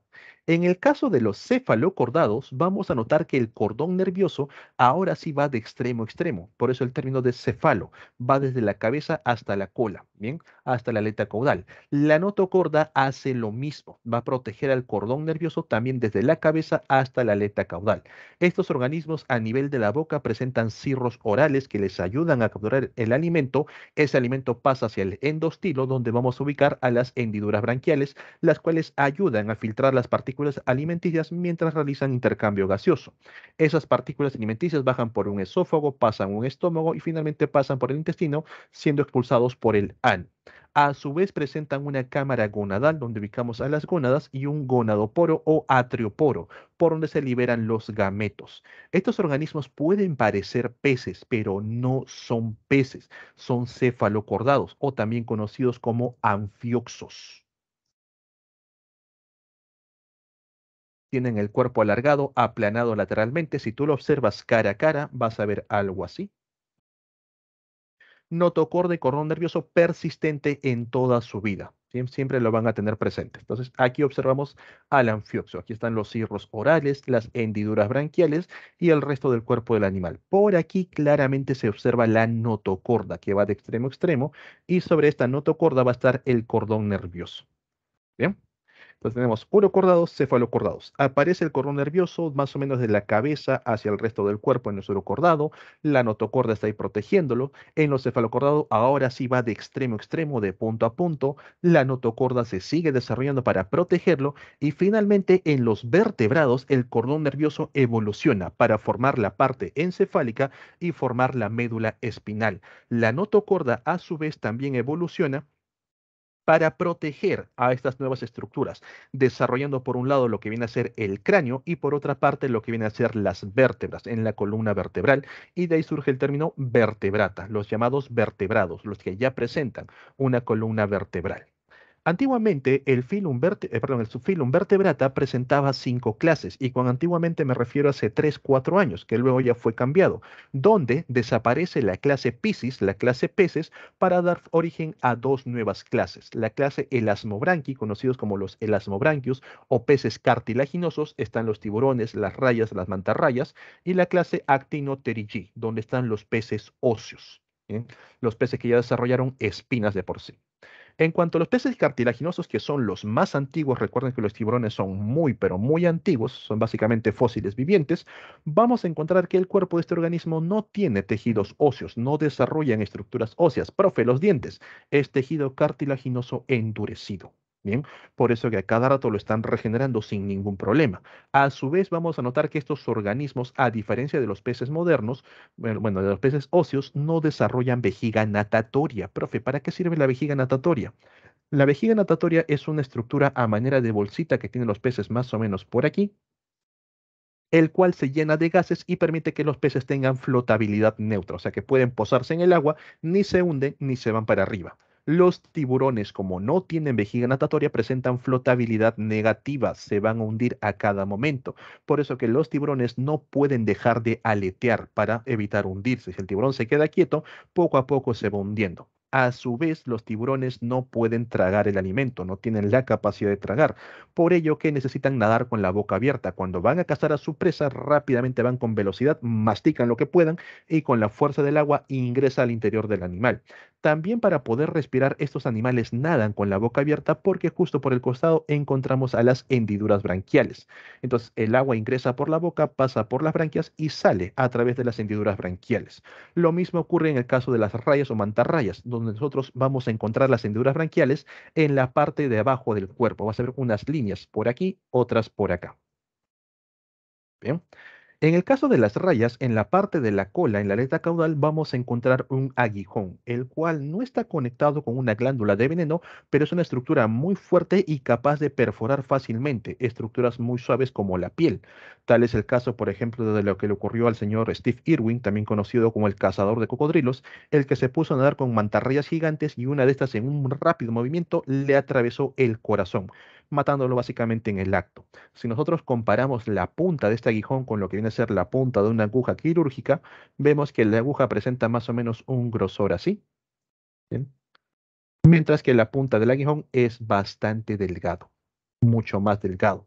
Por eso que fácilmente atraviesa estructuras suaves y te puede matar. Bien, tener mucho cuidado porque en el caso de los tiburones son organismos completamente marinos, pero en el caso de las rayas hay rayas tanto en aguas marinas como en agua dulce, sobre todo si vas a las selvas. Y ambos organismos como no, como necesitan estar nadando a cada rato, al momento que van a descansar para evitar irse a los fondos, lo hacen muy cerca de las orillas, en aguas poco profundas.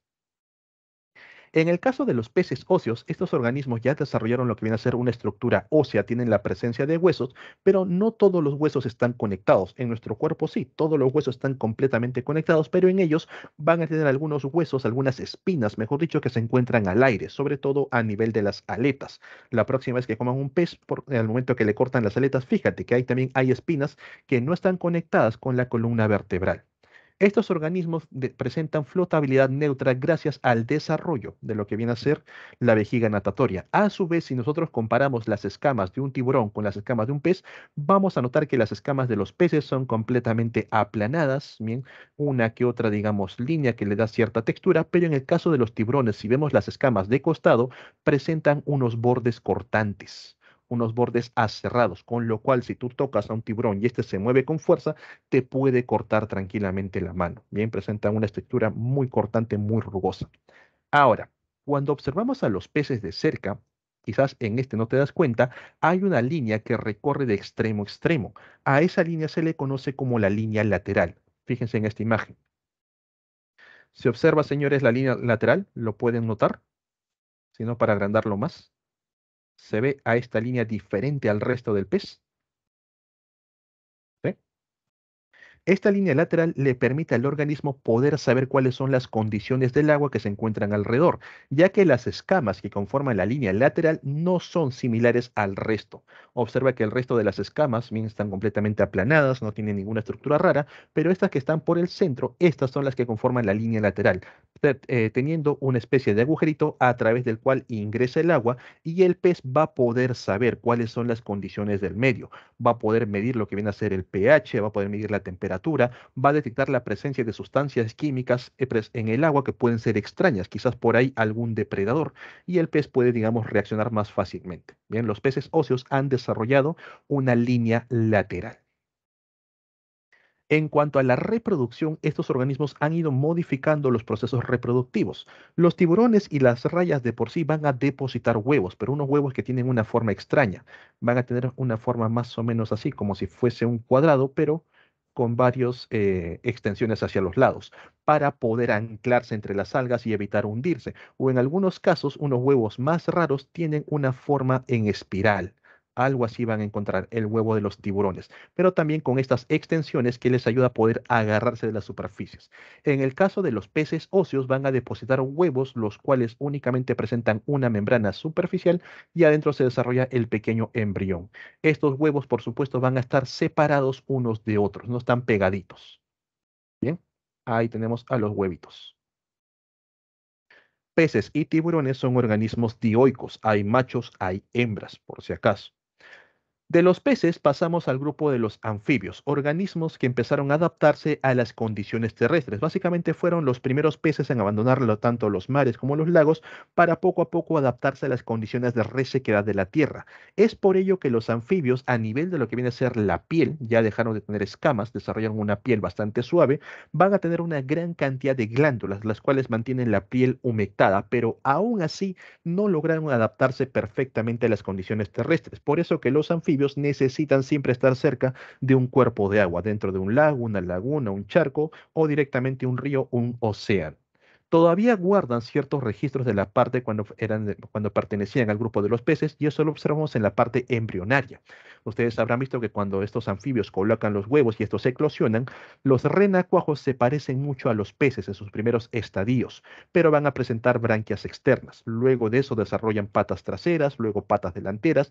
Las branquias externas se van volviendo branquias internas y finalmente la cola se retrae, se elimina, para dar origen a los verdaderos ya anfibios.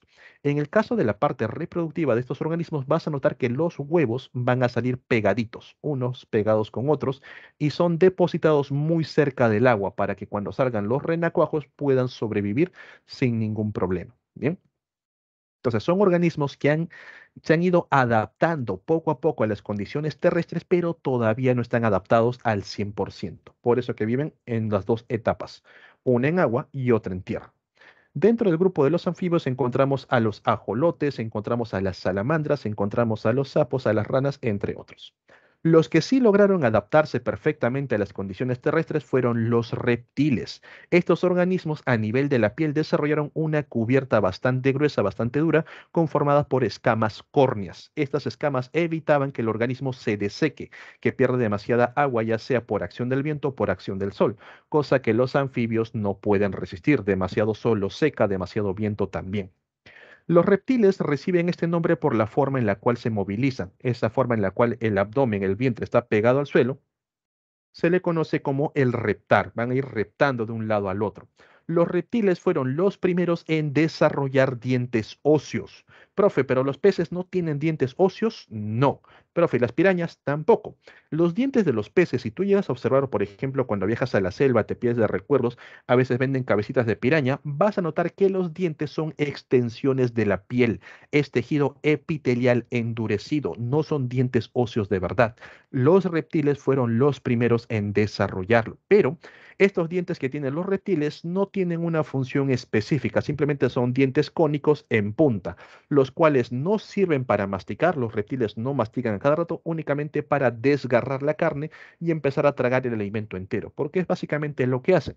Por ejemplo, los cocodrilos, cuando van a capturar a su presa, a nivel del hocico tienen fuertes mandíbulas, van a poder triturar a la presa de un solo mordisco, o por ejemplo, cuando van a querer arrancar fragmentos de la presa, muerden entre las mandíbulas con los dientes y dan un giro de 360 grados, el giro mortal del cocodrilo, con lo cual este miembro queda desmembrado y el animal se lo traga entero. En el caso de las serpientes, donde encontramos tanto a las víboras como a las culebras, estos también van a presentar dientes en punta, dientes óseos. En el caso de las víboras, los dientes de la parte frontal están modificados para formar los colmillos, los cuales están conectados con glándulas de veneno a través de un poro, y al momento que muerden a la presa le inyectan esta sustancia de veneno. Los dientes que se encuentran por detrás también son dientes en punta, los que no se utilizan para masticar, sino que el animal lo va a utilizar, por ejemplo, al momento que está tragando la presa. Estos dientes siempre apuntan hacia adentro de la boca. El animal empieza a tragar la presa, si la presa por ahí todavía no está bien paralizada, no está bien muerta, bien, va a intentar escapar, pero estos dientes se lo impiden y finalmente el animal lo traga. Lo mismo ocurre, por ejemplo, con las serpientes constrictoras, bien, las culebras constrictoras. Estas rápidamente destruyen el cuerpo del animal, van a hacer que todos los huesos truenen, muere por la presión y utilizan los dientes no para masticar, sino para que la presa poco a poco vaya ingresando dentro del cuerpo del animal. Los reptiles de manera general consumen el alimento entero. En el caso de las tortugas, por ejemplo, vamos a notar que la parte frontal se ha endurecido toda esta estructura córnea, formando lo que viene a ser unos picos. Pero si abres la boca de la tortuga, sobre todo las tortugas marinas, también vas a observar dientes en punta, ubicados hacia adentro. Al momento que estas tortugas marinas van comiéndose, por ejemplo, las medusas, bien, van a evitar que las medusas escapen gracias a estos dientes. Si tú metes la mano dentro de una de estas tortugas, no vas a poder sacarla con facilidad. Cuando intentas jalar, los dientes se oponen. Bien. Hasta aquí, estos organismos, todos los que han sido mencionados, son organismos también conocidos como de sangre fría. Son organismos llamados poiquilotermos. Son organismos que no pueden generar su propio calor, sino que dependen del calor del ambiente. Por ello, en el caso de los tiburones, los peces, ellos van a migrar a donde se sientan más cómodos. Los tiburones principalmente habitan aguas cálidas, zonas del Caribe, de Centroamérica. Los peces, tenemos peces de aguas frías, de aguas templadas, de aguas cálidas. Los anfibios también van a tomar largas horas, van a estar expuestos al sol para poder ganar ese calorcito y activar su metabolismo. En el caso de los reptiles también. Vas a encontrar que los reptiles pasan muchas horas del día expuestos al sol, sobre todo en el mediodía, para poder calentarse y poder mantener su metabolismo activo. Profe, ¿qué pasa si los reptiles se enfrían, por ejemplo?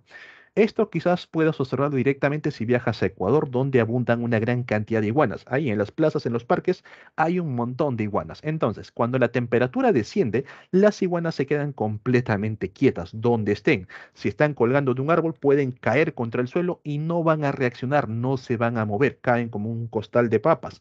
Hasta que llega el mediodía, aumenta la temperatura y otra vez recuperan su metabolismo y recién ahí empiezan a moverse. ¿Sí? Entonces los reptiles y bueno, todos estos grupos que hemos visto dependen de la temperatura externa. Las aves y los mamíferos no adquirieron la capacidad de poder desarrollar calor propio. A estos organismos se les conoce como homeotermos. pueden generar calor propio producto de la digestión a nivel del hígado. En el caso de los huevos, los reptiles como se adaptaron perfectamente a condiciones terrestres, los huevos ya podían ser depositados en tierra. Para ello, desarrollaron una cubierta calcárea, básicamente una cáscara, que permitía mantenerlos aislados del resto de las contaminantes presentes en la tierra y también evitar que los huevos se desequen. Dentro de ellos hay la presencia de vitelo, todo lo necesario para que el organismo termine su desarrollo. Las aves también ponen huevos, huevos calcáreos. En el caso de las aves que son descendientes directos de los reptiles, vamos a notar que todavía guardan cierta semejanza. Por ejemplo, un pico córneo presente en las tortugas y en algunos otros reptiles, una estructura endurecida. Las aves no han desarrollado dientes, pero tienen los genes para desarrollar dientes. Están presentes en ellas, solamente que están silenciados. Las aves, a su vez, ya no tuvieron escamas por todo el cuerpo, únicamente están limitados a la parte de las patas y en lugar de escamas desarrollaron plumaje, una estructura que también le facilitaba poder mantener el calor propio. Gracias a este tipo de plumaje, las aves pudieron diferenciarse entre aves que pueden volar, aves que pueden nadar y aves únicamente que van a correr con unas patas bastante gruesas muy desarrolladas. Las aves voladoras van a tener los llamados sacos pulmonares. El pulmón no está formado únicamente por dos cavidades, sino que por varias cavidades, reduciendo de esa manera el peso, reduciendo la densidad y también presentan unos huesos bastante delgados, bastante porosos, para que el ave pueda pesar mucho menos. Debido a la forma del pico, van a adquirir, digamos, ciertos tipos de alimentos, picos para comer carne, picos para comer frutas, picos para poder consumir, por ejemplo, néctar. En el caso de las aves marinas, debajo de lo que vienen a ser las plumas, vamos a encontrar una gruesa capa de grasa, la cual los aísla térmicamente del medio externo. Sobre todo porque muchas de estas aves marinas habitan aguas frías, aguas congeladas. A su vez, las plumas de manera general presentan una cubierta de cera, las cuales los vuelve impermeables. No sé si alguna vez has intentado mojar una paloma, mojar un lorito, bien vas a notar que por más agua que les eches, las plumas no se llegan a mojar, son completamente impermeables. ¿Bien? Por último, llegamos a la clase mamalia, los mamíferos, llamados así por el desarrollo de glándulas mamarias. A diferencia de los ornitorrincos como única excepción, el resto de los mamíferos desarrolla a sus crías dentro del útero. Luego de ello, el útero puede completar el desarrollo dentro de una placenta en el caso de los placentarios o puede hacerlo dentro de un marsupio en el caso de los marsupiales. Profe, ¿qué es marsupio? La bolsita, por ejemplo, que tienen los canguros, que tienen los koalas. Dentro de ese marsupio, ahí van a encontrar a las glándulas mamarias para que el animal continúe con su desarrollo. De manera general, los mamíferos van a presentar glándulas mamarias a nivel de las hembras en la zona del pecho o la zona del abdomen. En el caso de los cetáceos, las glándulas mamarias se encuentran a nivel de las aletas. Tenemos mamíferos tanto terrestres, principalmente terrestres, como o mamíferos acuáticos y mamíferos que pueden volar como los quirópteros, el caso de los murciélagos. Todos estos mamíferos desarrollaron en algún momento la presencia de pelos. En el caso de los cetáceos, lo han ido perdiendo. A su vez, aparte de los pelos, los mamíferos también desarrollaron garras, lo cual utilizan para ya sea para poder cazar o en el caso de pezuñas para poder desplazarse sobre las superficies. En el caso de los mamíferos acuáticos, perdieron estas capacidades y desarrollaron aletas para poder desplazarse en el agua. Algunos van a tener la presencia de dientes como las orcas, los cachalotes y otros la presencia de barbas como el caso de las ballenas, ¿bien? Y otros mamíferos acuáticos de gran tamaño. Bien, chicos, hasta aquí sería la parte de lo que viene a ser el reino animal en sí, el Phylum Chordata, el Phylum Chordados. ¿Tienen alguna duda, alguna consulta sobre esta parte? ¿Algo que no haya quedado claro?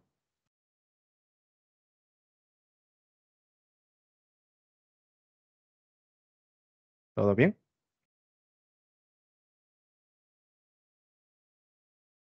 Ok. Como segundo punto del día, tenemos que hablar también acerca del uso que les damos a los animales. De manera general, chicos, nosotros utilizamos a los animales principalmente como fuente de alimento, también los utilizamos como fuente de transporte y en algunos casos ya incluso como fuente de energía, ¿bien? Pero básicamente son fuente de alimento. Es por eso que la caza, la crianza de animales ha sido muy extendido. Todo esto ha llevado a que muchos organismos, muchos animales empiecen a entrar en categorías de conservación, en categorías donde el animal ya se encuentra en una situación peligrosa de poder desaparecer a futuro. Ahí entramos al segundo punto, las llamadas categorías de conservación.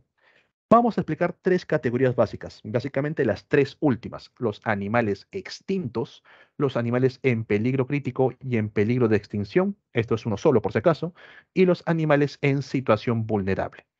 ¿Cuándo se dice que un animal está extinto? Se menciona que un animal se encuentra extinto cuando los individuos de la especie, pues escribo mal, no existen de manera silvestre, en otras palabras, de manera salvaje. Bien, no están presentes en la naturaleza.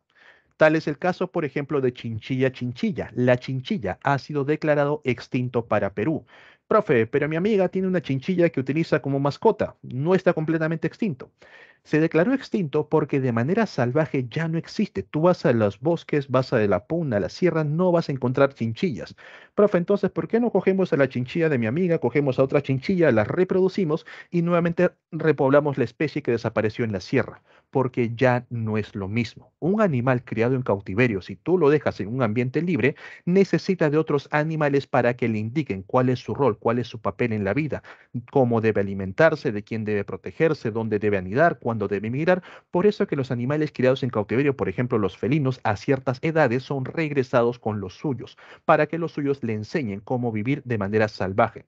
En este caso, como el animal desapareció completamente de manera salvaje, de manera silvestre, por más que tú intentes regresarlo al ambiente, ya no va a poder recuperar a la especie. Lo mismo ocurrió, por ejemplo, con el guacamayo azul. El lorito ese que sale en la película Río fue declarado extinto. Si tú vas a Brasil, vas a encontrar un montón de guacamayos azules, sobre todo en zoológicos, en parques privados, pero de manera salvaje, de manera silvestre, ya no existe. Por lo tanto, es un animal extinto. Si tú dejas libres a esos loritos, no van a sobrevivir en su ambiente natural, ya que no conocen cuál es su nicho, cuál es su rol ecológico. Bien. Ahora, en cuanto a las especies en peligro crítico y en peligro de extinción, estas especies han visto su número poblacional reducido por acción humana. La caza, la pérdida de hábitats, la contaminación, el avance de las grandes ciudades ha hecho que poco a poco todo su número se reduzca hasta llegar al punto en que si el ser humano ya no interviene, estos animales aún así no pueden recuperarse. En algún momento se van a extinguir. Profe, entonces, ¿qué hacemos? Simplemente esperar a que desaparezcan. De manera natural ya no pueden recuperar a la población. Es ahí donde el ser humano va a tratar de recuperarlos, ya sea a través de fertilizaciones in vitro, fertilización asistida, temas de clonación o aplicando cualquier otro tipo de técnica que ayude a que los animales puedan reproducirse y salir de esta categoría. Bien, entonces repito, de manera natural los animales ya no pueden recuperar a la población. En algún momento se van a extinguir, pero el ser humano está haciendo todo lo posible para evitar eso.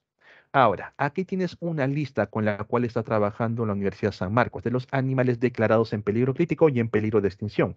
Es la misma lista que te va a brindar, por ejemplo, el CERNAM, que está como parte del Ministerio del Ambiente. Chicos, esta parte es muy memorística. Tómenle un screen, traten de grabarse la mayoría de ellos, bien, para poder clasificarlos, porque en las preguntas te van a colocar lo siguiente. Señale usted la lista de animales de las siguientes opciones, las que únicamente ubican animales con peligros de crítico o en peligro de extinción, y tienes que reconocer cuál de ellos únicamente tiene animales de dicha lista. Bien. Por último, tenemos a los animales en las especies en situación vulnerable. Estos organismos también han visto reducida su población por acción humana, pero a diferencia de los anteriores, si el ser humano deja de perjudicarlos, ellos sí pueden recuperar su población de manera natural. Es por eso que estos animales se encuentran en la lista de situación vulnerable, donde el ser humano no puede tocarlos para nada, de forma natural, poco a poco se van recuperando. Ya lo mucho, digamos que pueden estar en algunos centros privados, como son los parques, como el Parque de las Leyendas, entre otros. La gran mayoría está dentro de áreas naturales protegidas, evitando la caza, evitando la extinción de estos organismos. Bien, aquí también les dejo una lista de estos animales, chicos. Tómenlos de screen y memorízalo. Entonces, diferencien. En animales extintos ya no existe ninguno en vida salvaje. Bien, a lo mucho puede estar de manera privada o como mascota. Animales en peligro crítico, en peligro de extinción. Organismos que ya de por sí solos en algún momento van a extinguirse. Ya no tienen la capacidad de manera natural de recuperar a la especie. Pero el ser humano, mediante técnicas de fertilización asistida, está tratando de evitar que desaparezca. Especies en situación vulnerable, organismos también que se han visto afectados por actividades humanas, pero cuando el ser humano deja de perjudicarlos, estos animales sí van a poder recuperar a la especie. Bien, entonces tened muy en cuenta estas tres categorías. Ya como último punto del día, chicos, para que vayan a almorzar tranquilos, tenemos que hablar acerca de los artrópodos transmisores de enfermedades. Estos artrópodos se van a clasificar directamente en dos. Aquellos que causan el daño de manera directa, cuando ellos son los causantes, y aquellos que de manera indirecta van a transportar al causante, van a transportar al llamado patógeno. Aquí vamos a ubicar a los vectores transportando a su patógeno. Ok, empezamos con los que causan daño directo. Básicamente, el mismo organismo, el mismo artrópodo está causando esas heridas, esa enfermedad. Señores, si ustedes viajan a provincias, si viajan por ahí, no se les ocurra dormir en un granero, no se les ocurra dormir en un establo. Yo sé que por más película que hayan visto, no es un lugar agradable, ya que temprano es muy probable que despierten con los gusanos tornillos incrustados en la piel, sobre todo en los pies, que es la zona que está más expuesta. Estos gusanos van a causar inflamaciones, daños cutáneos y van a permitir que se propaguen infecciones en tu cuerpo. Lo mismo ocurre con los piojos. Los piojos directamente, como son hematófagos, empiezan a generar heridas, van absorbiendo la sangre del organismo, causando anemia y causando, por ejemplo, pérdida de cabello, entre otros malestares. Los ácaros también, mucho cuidado con las garrapatas, ya que estos organismos pueden causar la enfermedad conocida como el síndrome o enfermedad de Lyme, el cual poco a poco va agravando la condición de la persona hasta que pierde la movilidad completa del cuerpo. Bien, también tener mucho cuidado con los ácaros que son microscópicos. Ahí encontramos, por ejemplo, a los causantes de la sarna o los ácaros que están presentes en las camas o presentes en el polvo. Estos organismos a la larga van a empezar a causar daño a nivel epitelial sobre todo.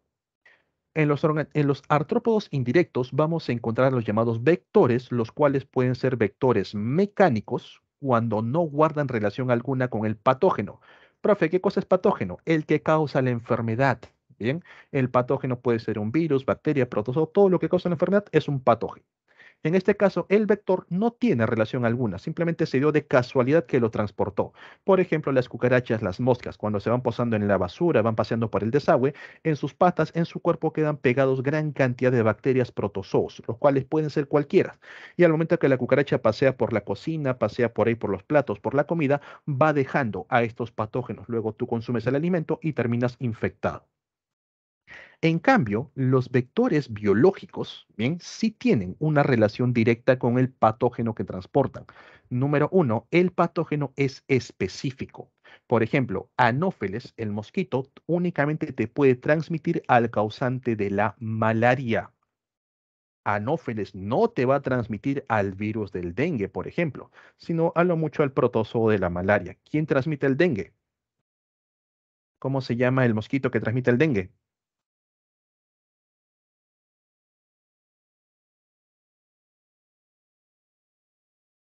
¿Quién transmite el virus del dengue, chicos? ¿Cómo se llama ese mosquito? El que tiene patas negras y blancas. Aedes aegypti. Aegypti. Bien, simplemente Aedes. Aedes sp. Aedes es el que sí va a transmitirte lo que viene a ser el dengue. Ten mucho cuidado entre Anófeles y Aedes, por si acaso, porque San Marcos sí se pone muy específico en cuanto a los vectores. Bien, Anófeles para transmitir la malaria, paludismo, Aedes para transmitir el dengue, el Zika, la chikungunya. Bien, tener mucho cuidado con eso. Ujú. Aegypti, correcto. Triatoma infestans, el mal de Chagas. Bien. Xenopsila cheopis, la pulga de la rata, transporta a Yersinia pestis, que es la bacteria causante de la peste. Entonces, en algunas preguntas, por ejemplo, he observado lo siguiente, te colocan, ¿quién es el vector de la peste? Y muchos marcan erróneamente a la rata. La rata no transporta a Yersinia pestis, es la pulga de la rata la que transporta en su interior a Yersinia pestis. La pulga de la rata es el vector. Bien, la rata simplemente está de casualidad. Esa pulga puede estar pegada a una rata, quizás a otro roedor, a una ardilla, quizás a un perro, a un gato. Tener mucho cuidado. El vector siempre está a la par con el patógeno. Bien. Ahora, se llama también vectores biológicos porque los patógenos cumplen parte del ciclo de vida dentro de estos organismos. En el caso de Triatoma infestas, en el caso de Anopheles, bien, los protozoos que causan las enfermedades van a pasar de una etapa a otra dentro del cuerpo del animal. En el caso de la pulga de la rata, Yersinia pestis se multiplica dentro del cuerpo de la pulga, causando una mayor infección al momento que la pulga pica a una persona. Bien. Ok, chicos, ¿quedaría alguna duda, alguna consulta sobre este punto? ¿Todo bien, todo claro? Bien, de manera general, ¿alguna pregunta, algo que no se haya entendido? ¿Todo bien? Ok. Bien, jóvenes, hasta aquí sería la clase por el día de hoy. Ya finalizamos. En pantalla estoy colocando las claves correspondientes a esta semana. De igual forma se los copio en la barra de chat. Si no tienen dudas, no tienen consultas, pues conmigo ya sería hasta la próxima semana. Bien, cuídense bastante, estudien un montón. Recuerden que la siguiente semana vamos a ver Reino Vegetal y ahí también vamos a hacer una especie de repaso de lo que hemos visto. Aunque también vamos a ver temas nuevos como los ciclos de vida que sí varían en la parte del Reino Vegetal. Listo, chicos, cuídense bastante, estudien un montón. Nos vemos la siguiente semana. Éxitos en su examen si es que les toca este fin de semana. Chao, chao.